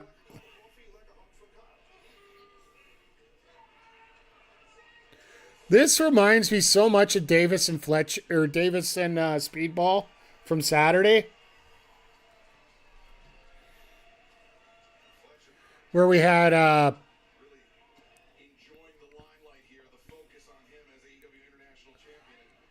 basically Speedball was doing like 7 or 8 moves, and like flippy, and the only difference is he managed to get out of the way of that big hit, but Davis would do one shot and he would be done.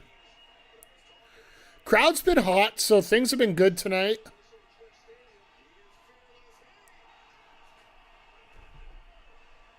Let me take a quick look at the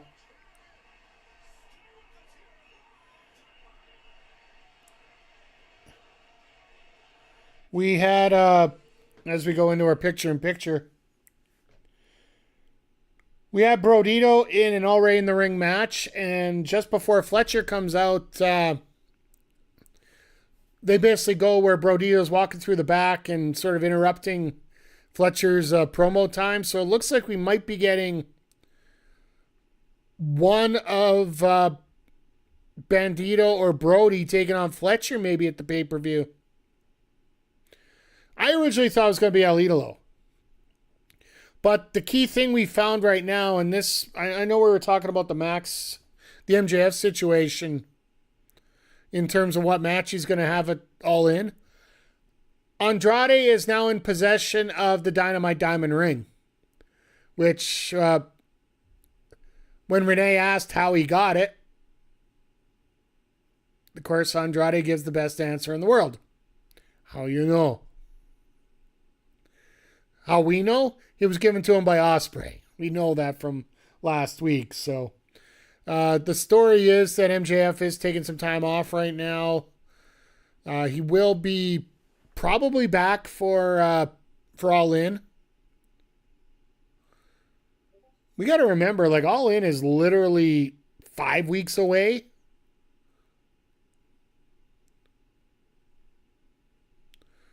I hate to say it, but Summer's only got 5 more weeks left before the Gremlins go back to jail.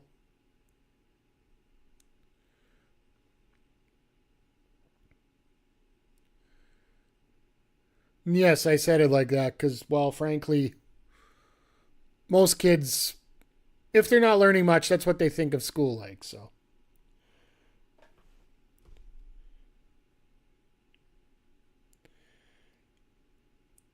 The question I really have is, what are we doing with the Triple B? Is somebody going to get that for free? Are they going to...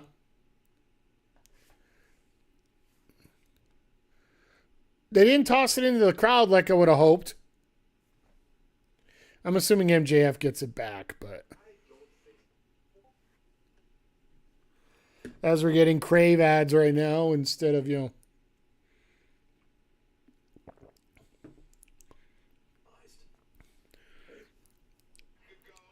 But in terms of a show, like, the thing we forget, we are 10 days away. Well, sorry, 12 days away. 11 days. Sorry, I'll do the math eventually.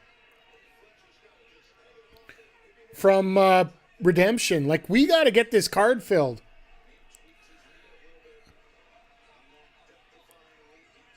They're really doing well to get some seeds planted, but you gotta throw some heavy duty water and some manure on there. And with no MJF around, the manure is going to be a lot thinner around there.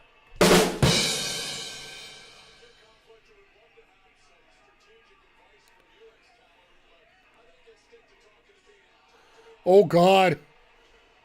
Commander with that shot right there. That was pretty awesome.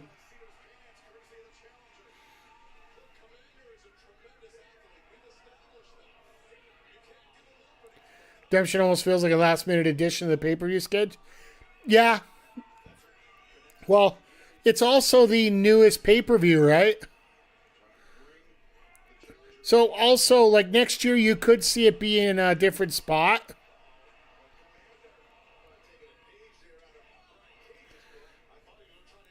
You also wonder, do they have... Oh, fuck, we still got... We got Cage and Darby still tonight. On top of the women's six-woman tag. Folks, buckle up. We might be here a while. Which for us Canadians isn't the worst thing in the world. Because we got Maple Leaf Pro coming up at midnight Eastern. Which once again, folks, if you are coming in late, I apologize.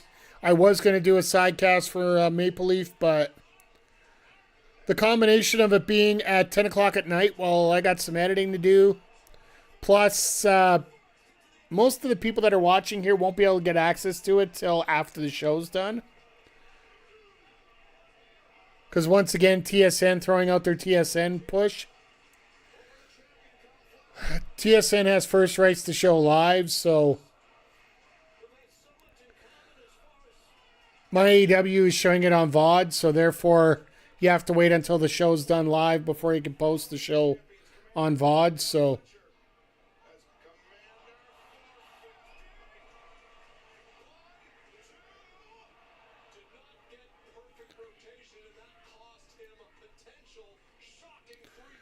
I don't want to learn about Lucha Libre from Don Callis. Like he was saying, don't take advice from Excalibur. I don't think Lucha Libre is something that Don Callis is proficient in. I think the last time he did a flip, he was doing a bird at someone.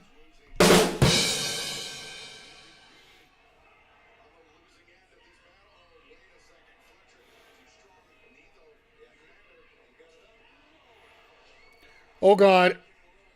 Look at that cut on Fletcher's chest, though, from the from the announce table.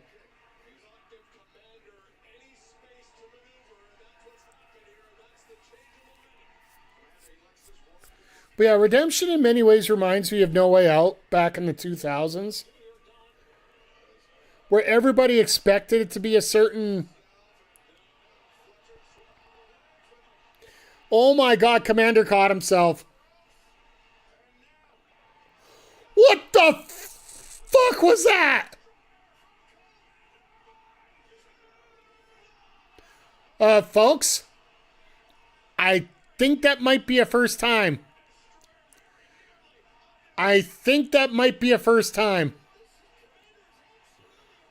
Head scissors destroy. Like, the timing on that move. Like, I'm sorry, just...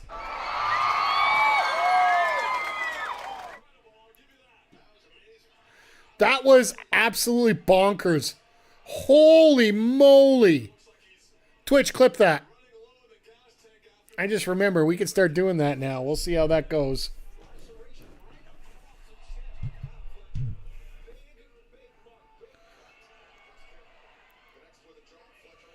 And Fletcher just impales him. There we go.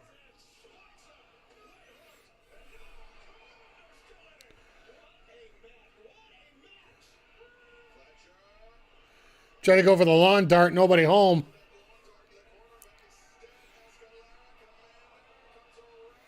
What a reversal. Wow.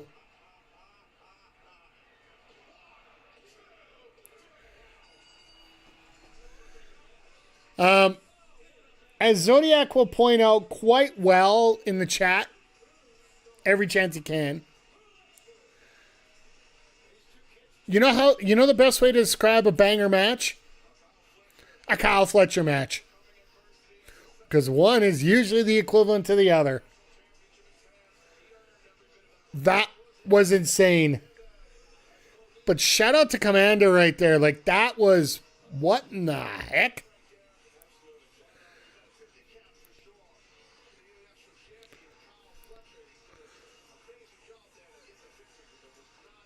He nearly never misses. Absolutely not.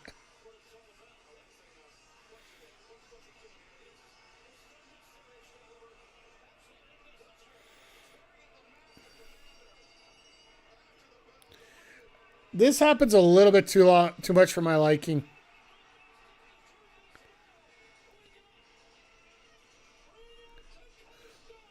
Oh my God, Takeshi did show up. What? Did they have a break in the G1 right now?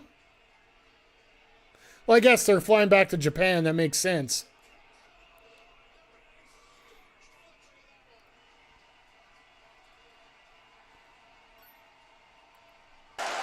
Holy moly, 51 and lots of fun.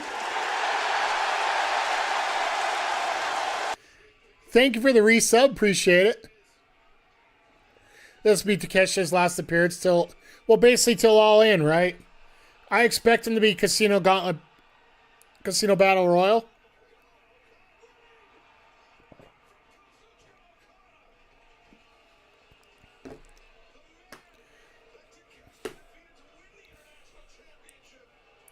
Now, do we get Okada Fletcher?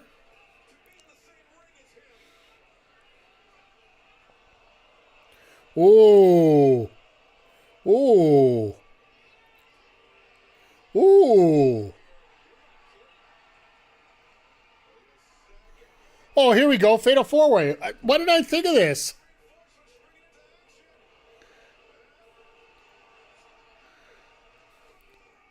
Like, realistically, they could either have a tag or a 4-way. Either way.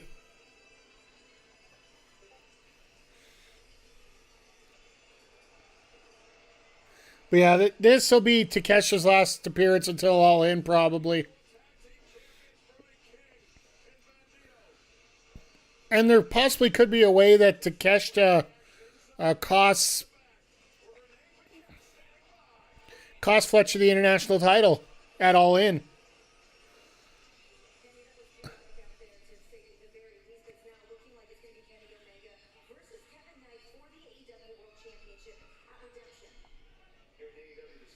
There's no shortage of credible challenges. I don't know, this could be the goose egg in my head talking, but Kevin, I still see a little bit of myself in you, and I still haven't given up hope. I still don't get it. You don't understand. Kevin's not going to change overnight. He needs to be physically humbled. You can waste your time trying to talk to him, but next week, I'm going to take that TNT championship, and I'm going to humble him. You can waste your time talking, or you can beat it out of him. What are you going to do? I'll leave it to you, Darby. I'll leave it to you. Keep wasting your time, Kevin.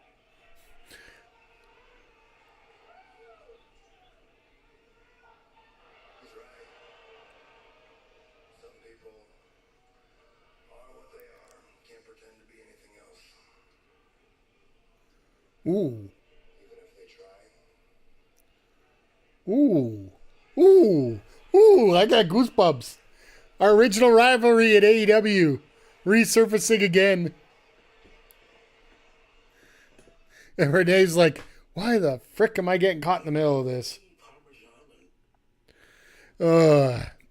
Knight beats Darby next week. You don't beat this guy before he challenges for the belt.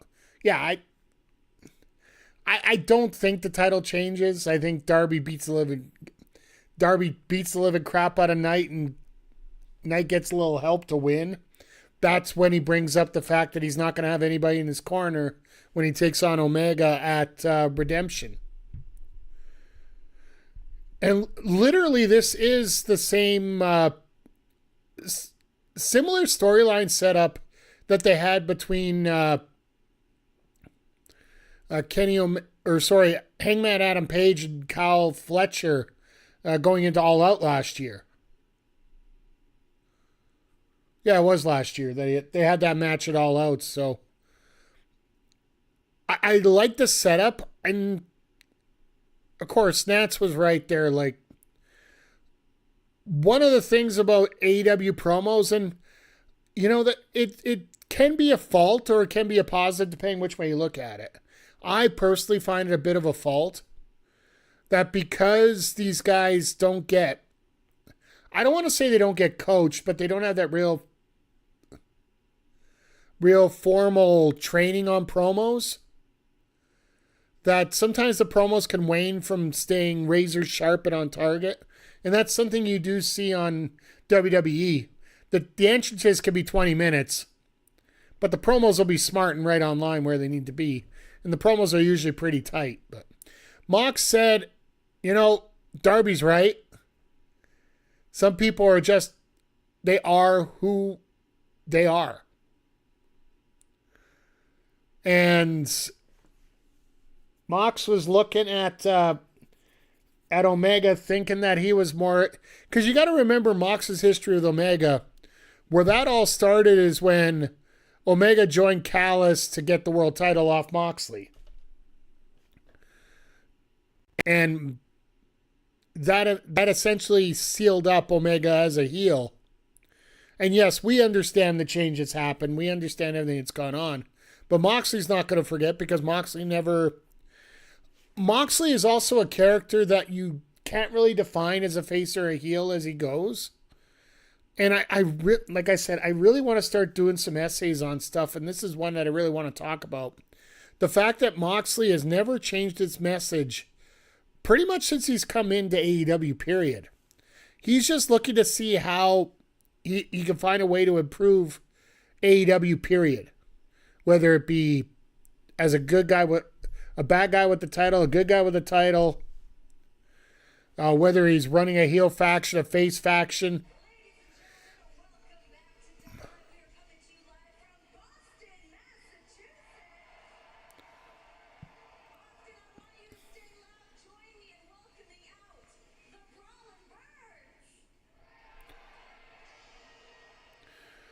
So we got a promo, we got a Darby Kevin Knight match, and then we have a 6-woman tag. What jersey is...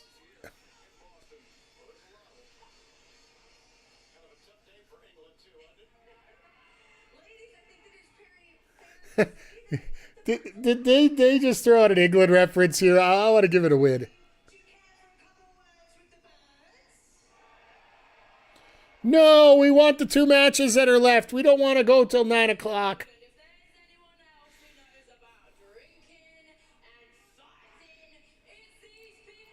Yeah, Darby versus... No, Darby versus Brian Cage is right now. That's the match that's scheduled for this week. Unless they dropped it.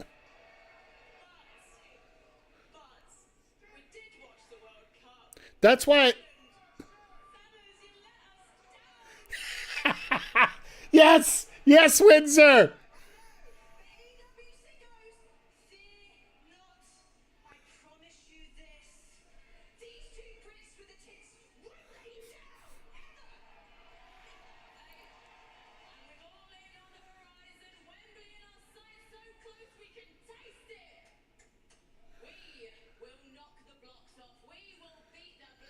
Okay. They're pushing as hard as they can to get... I would assume the Brawling Birds are going to beat the Divine Dominion at Wembley.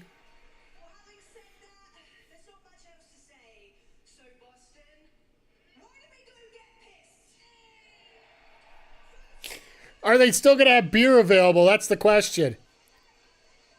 They're taking Renee with them. Oh, Andre, did you see it on the bottom there right after the promo?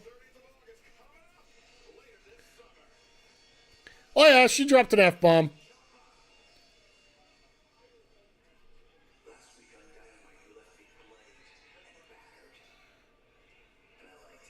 You're going to have to go back and take a look, I swear.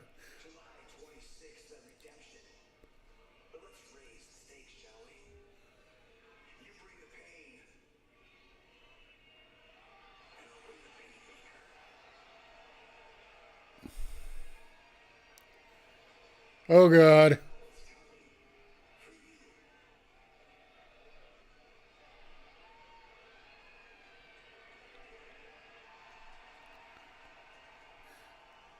Drinking your fuckies when I say Boston.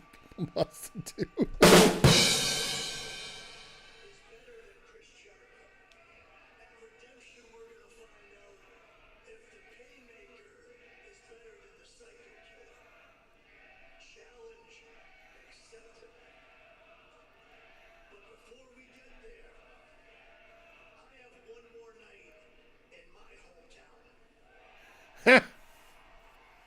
That's why they didn't do this.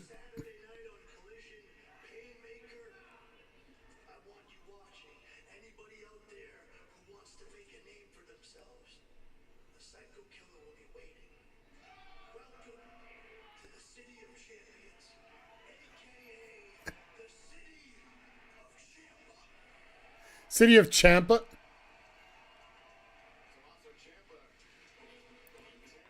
That all-in banner at the bottom of the promo, yeah. And Jericho likes that pain gamer, yeah. Well, he's running through all his gimmicks right now. That's basically what he's been doing since he came back. We got 2 freaking matches to go, and it's 15 minutes left. You know how much I hate the fact that the women are going to get their time cut? Unless this goes like 2 minutes. Yeah, the all-in banner. That's right. He was right there. Sorry, I was trying to figure out what you were talking about. Yeah, that guy right at the bottom there. He was actually there for a spot earlier. I saw him. I swear, he looks just like you. Well, nobody can have the full looks that you do, Andre. You know, there's levels to this. And just a heads up, folks, there is an ad break coming up in less than a minute for you on Twitch. Well, I knew this match would be jump-started. It sort of has to at this point.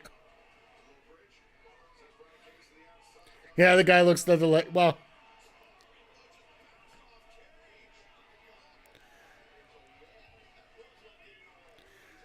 Darby, why are you jumping at Cage?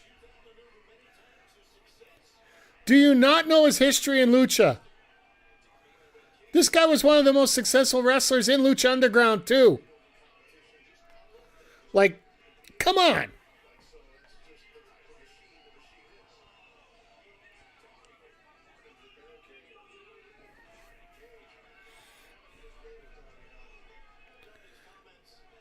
Yeah,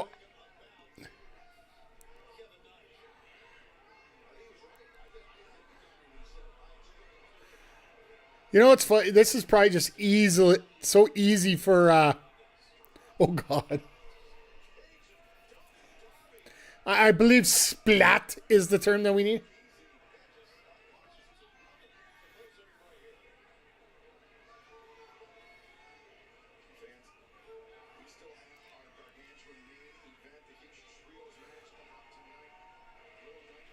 Those ropes are so loose right now. Shout out to Cage for just the pure strength when he doesn't have any support from the ropes whatsoever.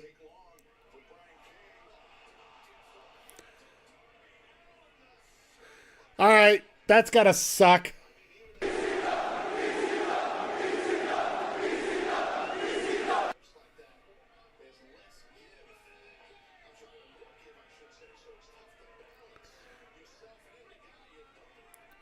The original member of Team Taz.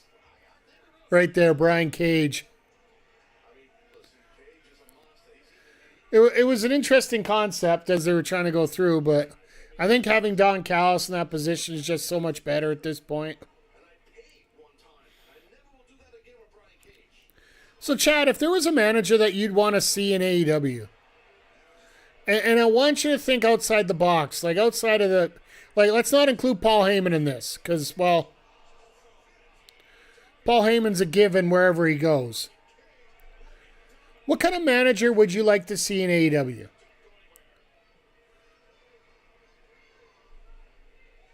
Of course, you go for a pinfall just as you go to commercial break. Is there any particular manager you'd like to see, like, or let's put it this way, any other manager at any other promotion as well?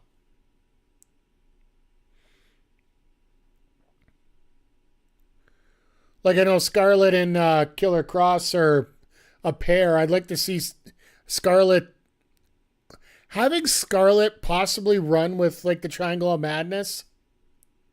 I know Tekla's a bit of a leader there, and that could be sort of a bridging point to get her away from the Sisters of Sin. Thaddeus Archer III. I'll give you a gold coin for that. Local connoisseur of the wrestling arts here. If you haven't had a chance to see Thaddeus Archer in all of his glory, you can check it out on... we do have some of the older footage over on Backbreaker Video, our YouTube channel that we are streaming on right now. Or you can also go to Love Wrestling CA. And they have a lot of footage of Archer and his devious tactics.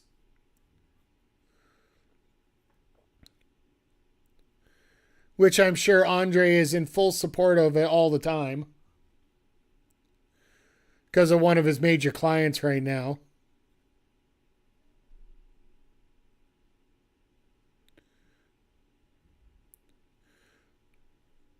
Archer's a stand-up guy. Bruh. I don't know which sound I would do for that, or...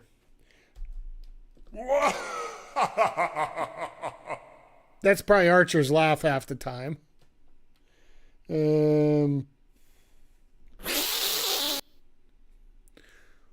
That's when anybody gets near Archer. Where else can we go here?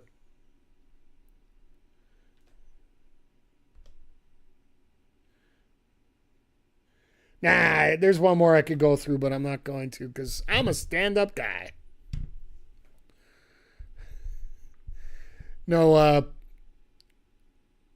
in terms of wrestling, it is very unique in AEW how much they don't use the outside characters. Like, it's funny, even when they're announced that they're coming out with a wrestler, they always go right to the back as soon as the introduction's done. Unless you are a licensed manager. And I think one of the few that are two ways, Lance Archer would be one of those. You also have Marina Shafir has both.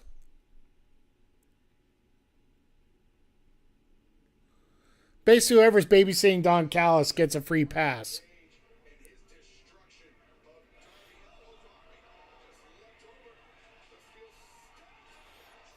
I thought Darby was going to hit his back into the stairs on that drop kick.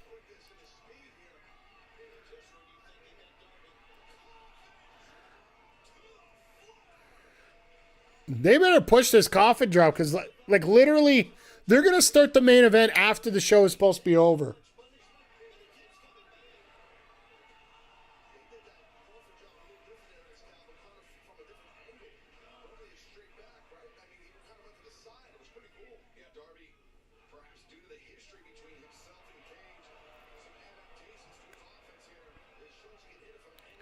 Granted, anybody that's planning on watching a special Sportsnet, or sorry, a TSN special, they might be pissed off and not be able to see one of those reruns.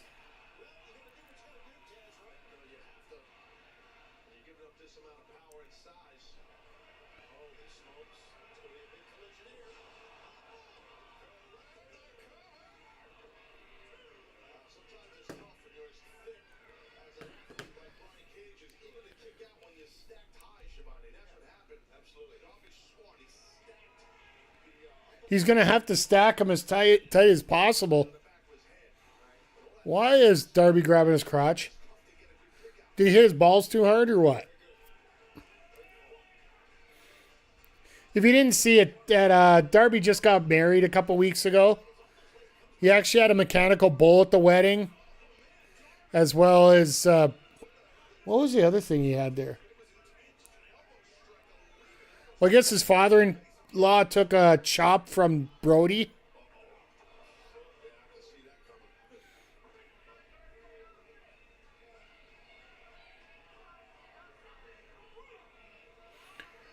My God, Remsburg's trying to count. Isn't that cute? I don't know if Bam Margera was at Darby's way. That doesn't surprise me. Well, Darby's dead.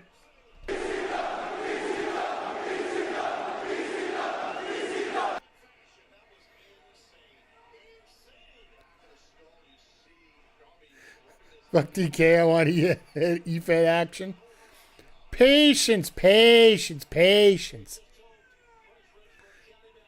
Good things come to those who wait, right?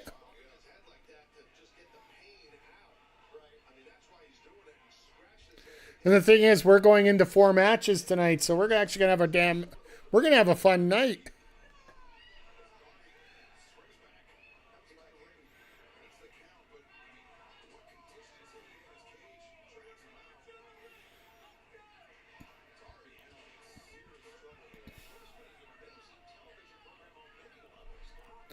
This whole crowd knows we got a main event to get to here. Oh my God.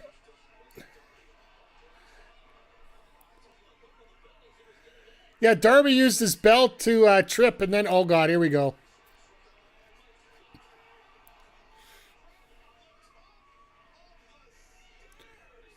All right, I don't want to break too much kayfabe on this, but honestly, the coffin drop on the yes, having an entire 200-pound man squish your chest is gonna suck. It's gonna completely suck. But that's actually, the stairs is actually safer than the middle of the ring. Here we go, another coffin drop. Typical Darby finish on a big man.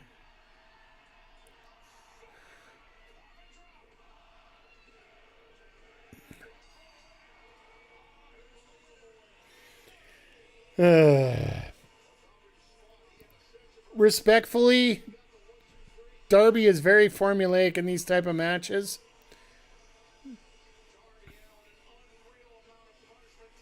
Don't get me wrong, he's a hell of an athlete. He put on a hell of a performance, but still, we see it every time he takes on a big man or a guy that substantially plays bigger than him. He dives on the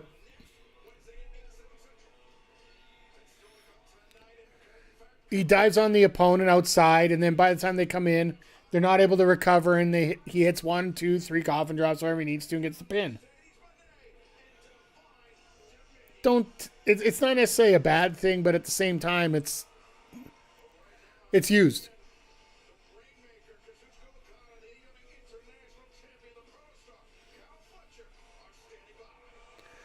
Are we getting an apology video?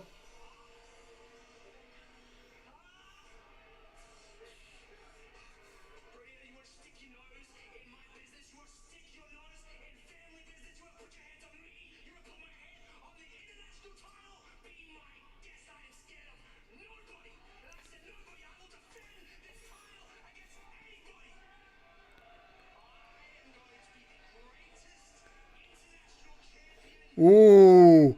Ooh, here we go.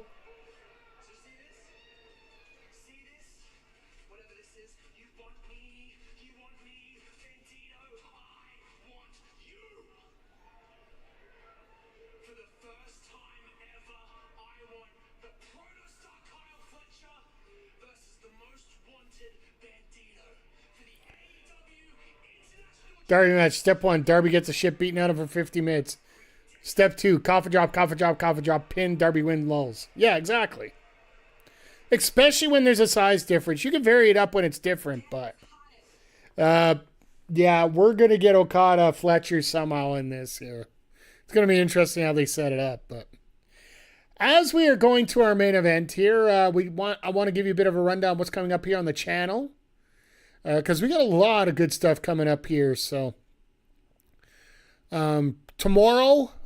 after we're done here tonight, this will be exclusively over on the Twitch side. Backbreaker Pro Wrestling Evolution Episode 10. We're going to be having the wildcard champion Amanda Reyes taking on, Velvet is going to be taking on Amanda in a Embassy Pool D match. Our main event is going to be Snow Penguin versus Vivian Sinclair in a Pool C match. We're also going to get the Pop Spot Monsters taking on Team Out of This World in a tables match. Because, well, frankly, these guys want to beat the living piss out of each other. And we are also going to be having a triple threat match between Hoju, Seth Ross, and Zodiac. We got some big things coming up here. We are just over, 2 weeks away from BPW Crossfire on August 9th. We got the Forge by Fire tournament going hard, and we're also looking for a number 1 contender for the BPW World title. And yeah, it's it's gonna be a tight week here. So everything out of this world should be defeated. I'd be careful about the table stipulation, sir, because that one is a real balancer of this when it comes to tag matches with you guys. Because let's face it, they don't have to pin you. They just have to put you through a table. And remember Cody Rhodes' big show at WrestleMania. Anyway, tomorrow morning we are going to wrap up season 3 of our Road to the Show with MLB The Show. It's our second season with the Twins. Michelle Taref is about ready to choke bomb her manager because she keeps getting pulled early. But we're going to ride out the rest of the season, see how it goes, maybe hook up with another team. Saturday, we'll be back here with AEW Collision as well as BPW Evolution as the Forged by Fire tournament continues. And we will be one step closer to finding a number 1 contender for AWS and that world title. I booked Michelle Taref, MICHEL THEREF. If you're not familiar, check out our YouTube channel, our YouTube gaming channel. MLB The Show, there's a whole playlist there. She's originally from France, started out with NBA 2K25 in the WNBA season, and now has moved into MLB The Show.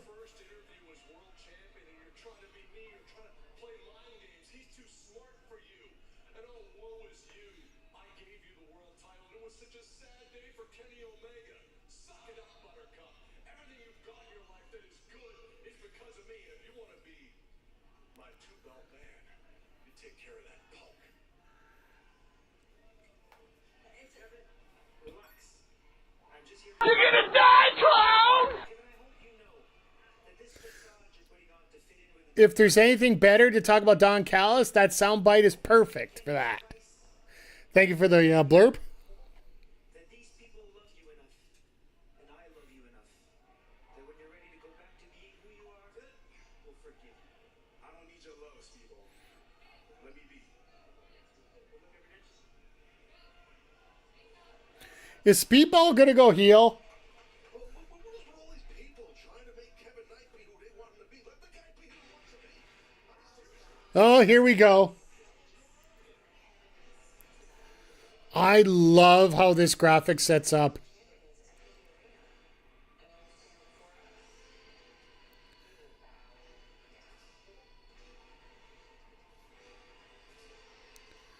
I love how this graphic works for these ladies. Simple but awesome. What is Speedball's match in Montreal? Against Vacant. I assume it's going to be against Vacant. Because, well, right now, he has nothing. He might play into the world title match. I don't know why. If you want to try to do the one-on-one gimmick and you're not going to change the title.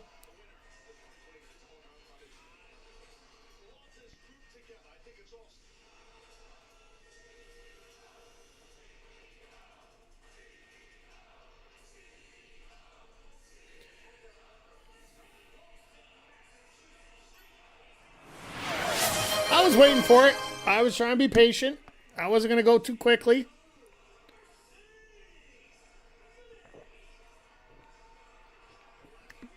I think the middle screen is broken on the stage. Dark line in the middle. No, that's a camera angle.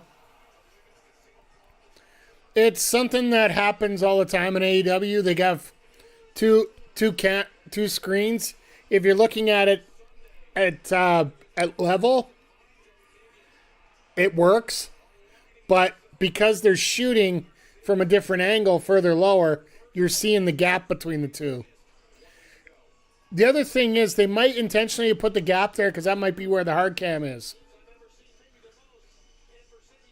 Never mind. They intentionally left that. Yeah, that's where the hard cam is. You can actually see if you look hard enough. You can see the producers and the cameraman behind them. Yeah.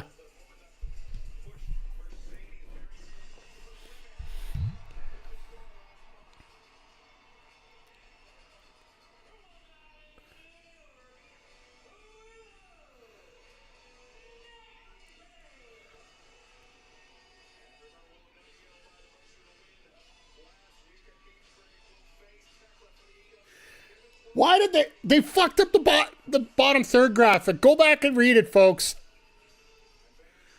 They actually wrote Survival of the Fittest winner last week. What's that phrase? I hope somebody got fired for that blunder. Yeah, it was a Casino Gauntlet last week. So, yeah. Production is the biggest issue with AEW. It always has been, always will be, it seems.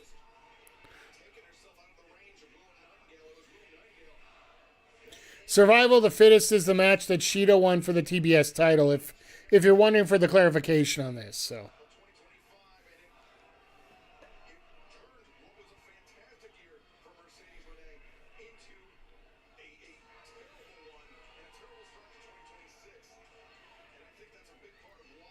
Shida will look the same. Thank you for the stretch, sir. I was going to save the stretch for after the stream, but we got a little break after this, so. Yeah. Thank you, Andre. Appreciate it.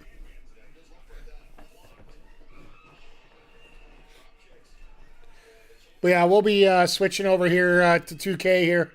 Probably going to have about a 5-minute break in between. You're just cashing in the points all over the place here, sir. I know you and Zodiac got a bunch.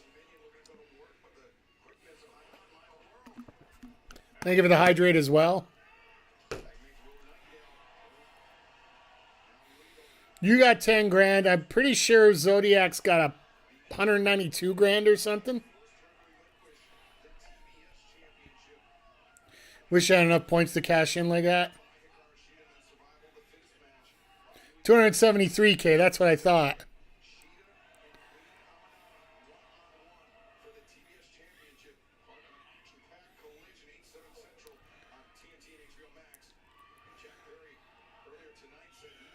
So Nick Wayne is back on our TV. Let's go.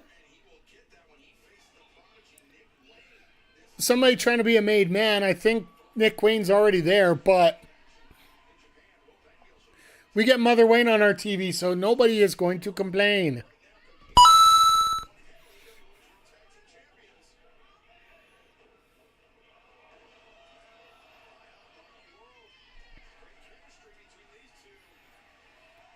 I will say Maya's doing a lot better here. Boobs. Hope Kip Sabian's with him. Maybe. I know he was doing promo on the internet for the show, so. This is the time of year where they start bringing everybody in a little bit more often, just to get everybody ready for All In.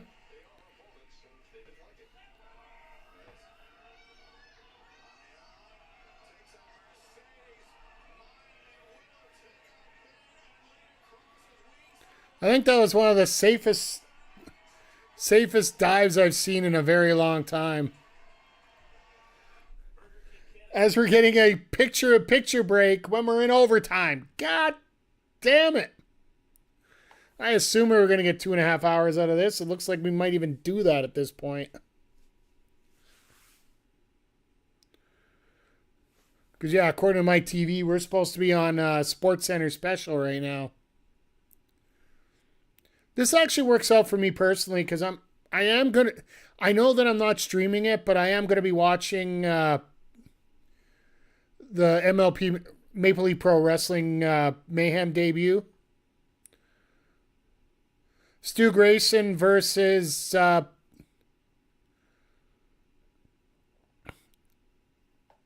my God, did I have a blank here?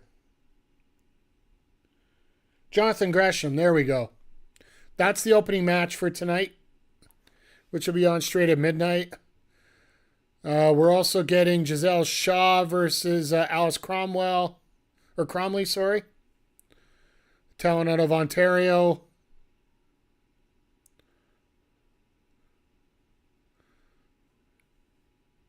Yeah, 10 p.m. our time. It's going to be midnight Eastern. I have so many people on the stream that are from Eastern U.S. and Canada.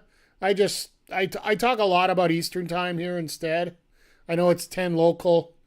The reason I was bringing up once again that we're not going to do a sidecast on it. Most of the people from here are from the States, and they don't have access to it until 11 Eastern or 11 p.m. our time. Because TSN has that first right of showing live deal on them. So they get to show it. Ask time's the only one that matters. I'll give you that one.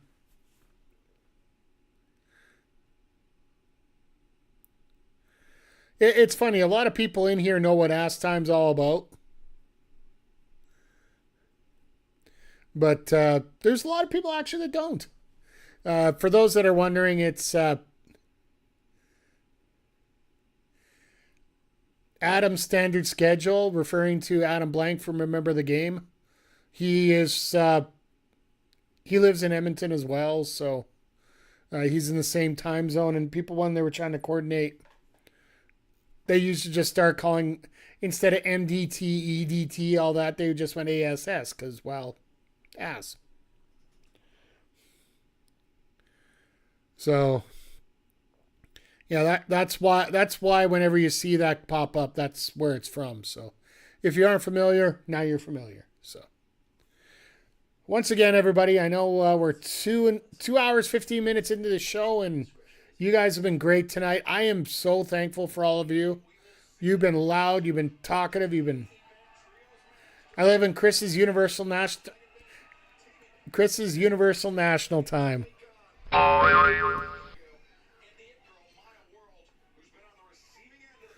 I will wholeheartedly support that time.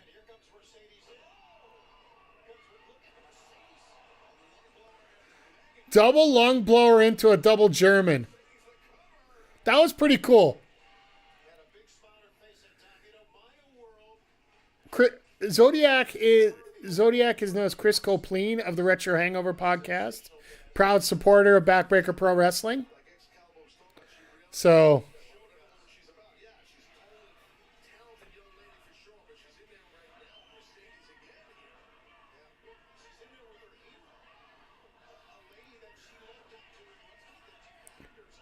if you ever are interested here, just your Zodiac.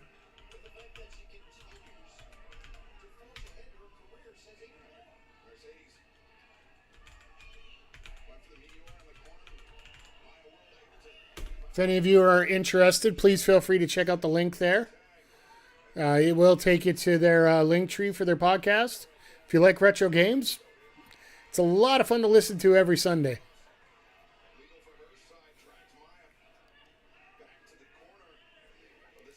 Caps Lock is Zodiac.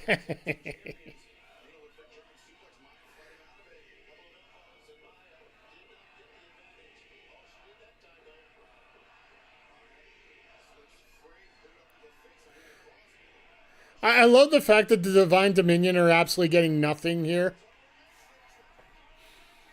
Hey, no problem, Chris. Oh, God. Everybody's dream chop right there on Megan.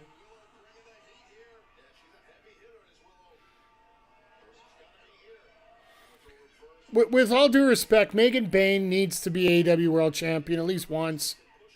I understand the promo skills are still mid, if not just going to snooze the ad break here because we should be wrapping this up soon, and then I'm going to play 3 minutes worth of ads while I get everything ready for BPW. Put Megan with Callis. I wonder about that. Megan with Don Callis, like, with all due respect, I think he'd be way too pervy. We want Tekla.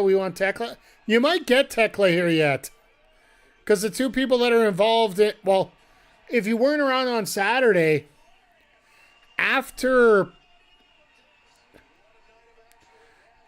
the match, when Willow won, Tekla came down and attacked after Mercedes sort of popped in from the back. the back, so it's, yeah, all over the place there. Painmaker versus Ciampa. Fletcher and Bandito. They're flinging matches into that. This is the ultimate, let's throw shit at the wall and get things out real quick here. If anybody wanted the wanted to give the story that AEW doesn't tell stories, they could use. They're not even allowing a 1 yet.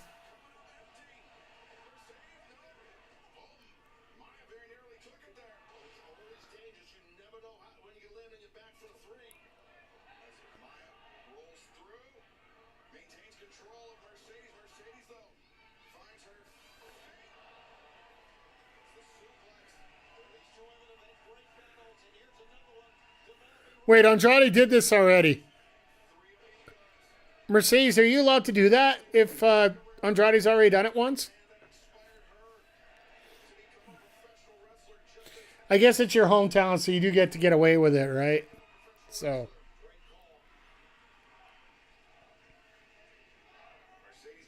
Damn it, D'Lo. Exactly.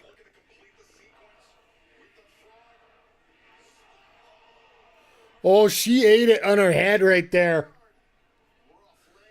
That was definitely a rough landing. If somebody's eating a pin in this match, it's going to be Lena.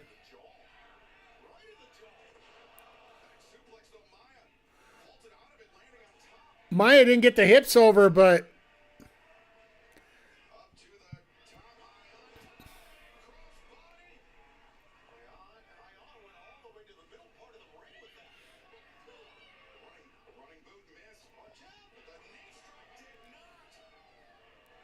Are they actually making credible tag challengers here? Hyan's taking the pin. It wouldn't surprise me. Like, if it's either going to be Lena or it's going to be Hyan. It's going to be one of these two ladies.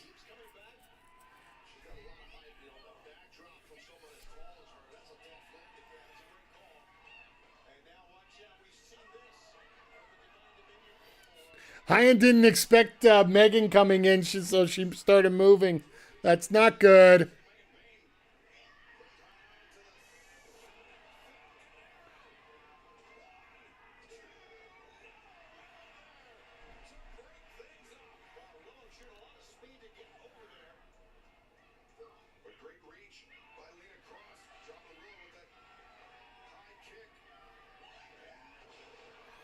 Well, Maya's done.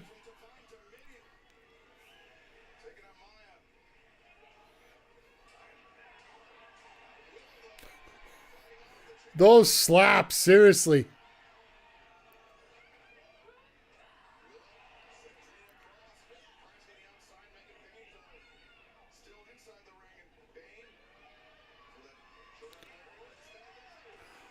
My God, did Megan fly for that? That is awesome right there.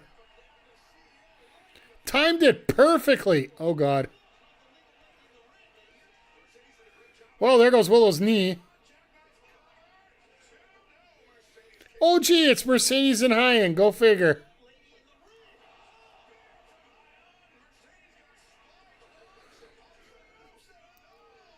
Referee did not see that arm up. He could not have, unless he's got freaking X-ray vision.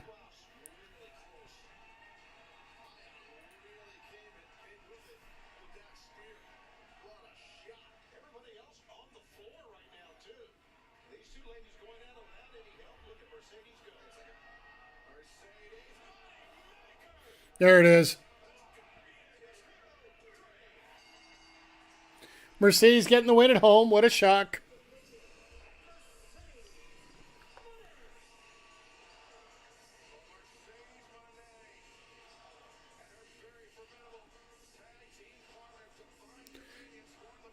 Now, do we get Tekla coming out? That's the question.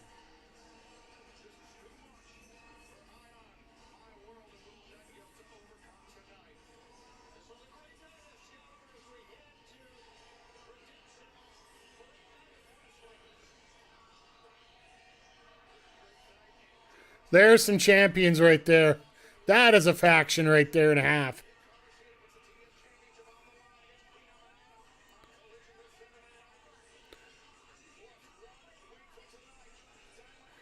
I have to say, like, tonight, sneaky good, I think, is the best way to put it. Sneaky good.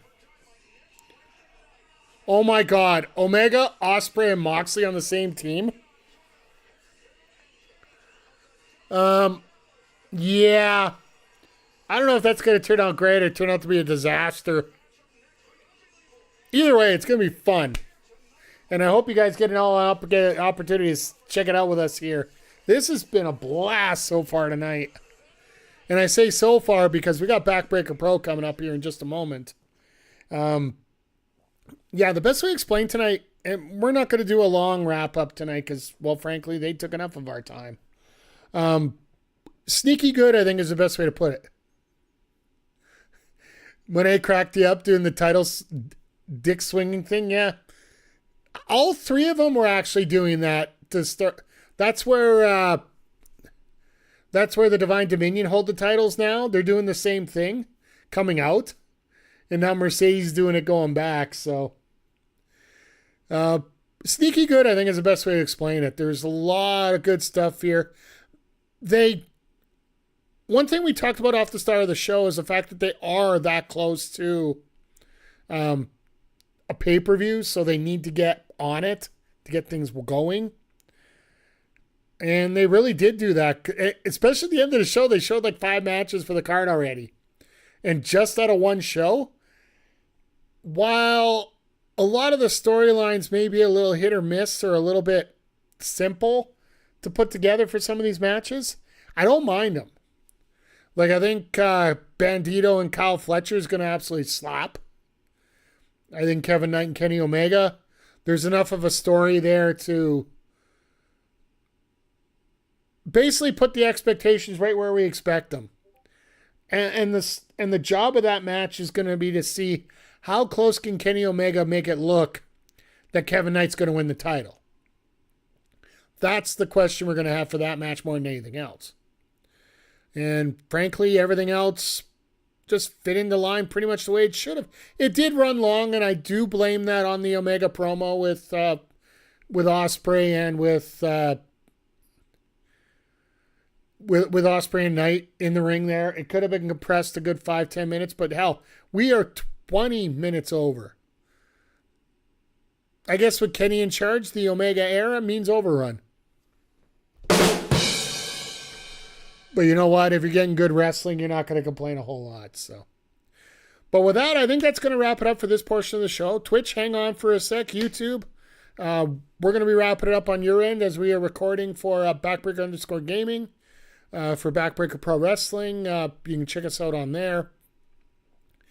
And next time we'll be up live on YouTube is this Saturday for AEW Dynamite.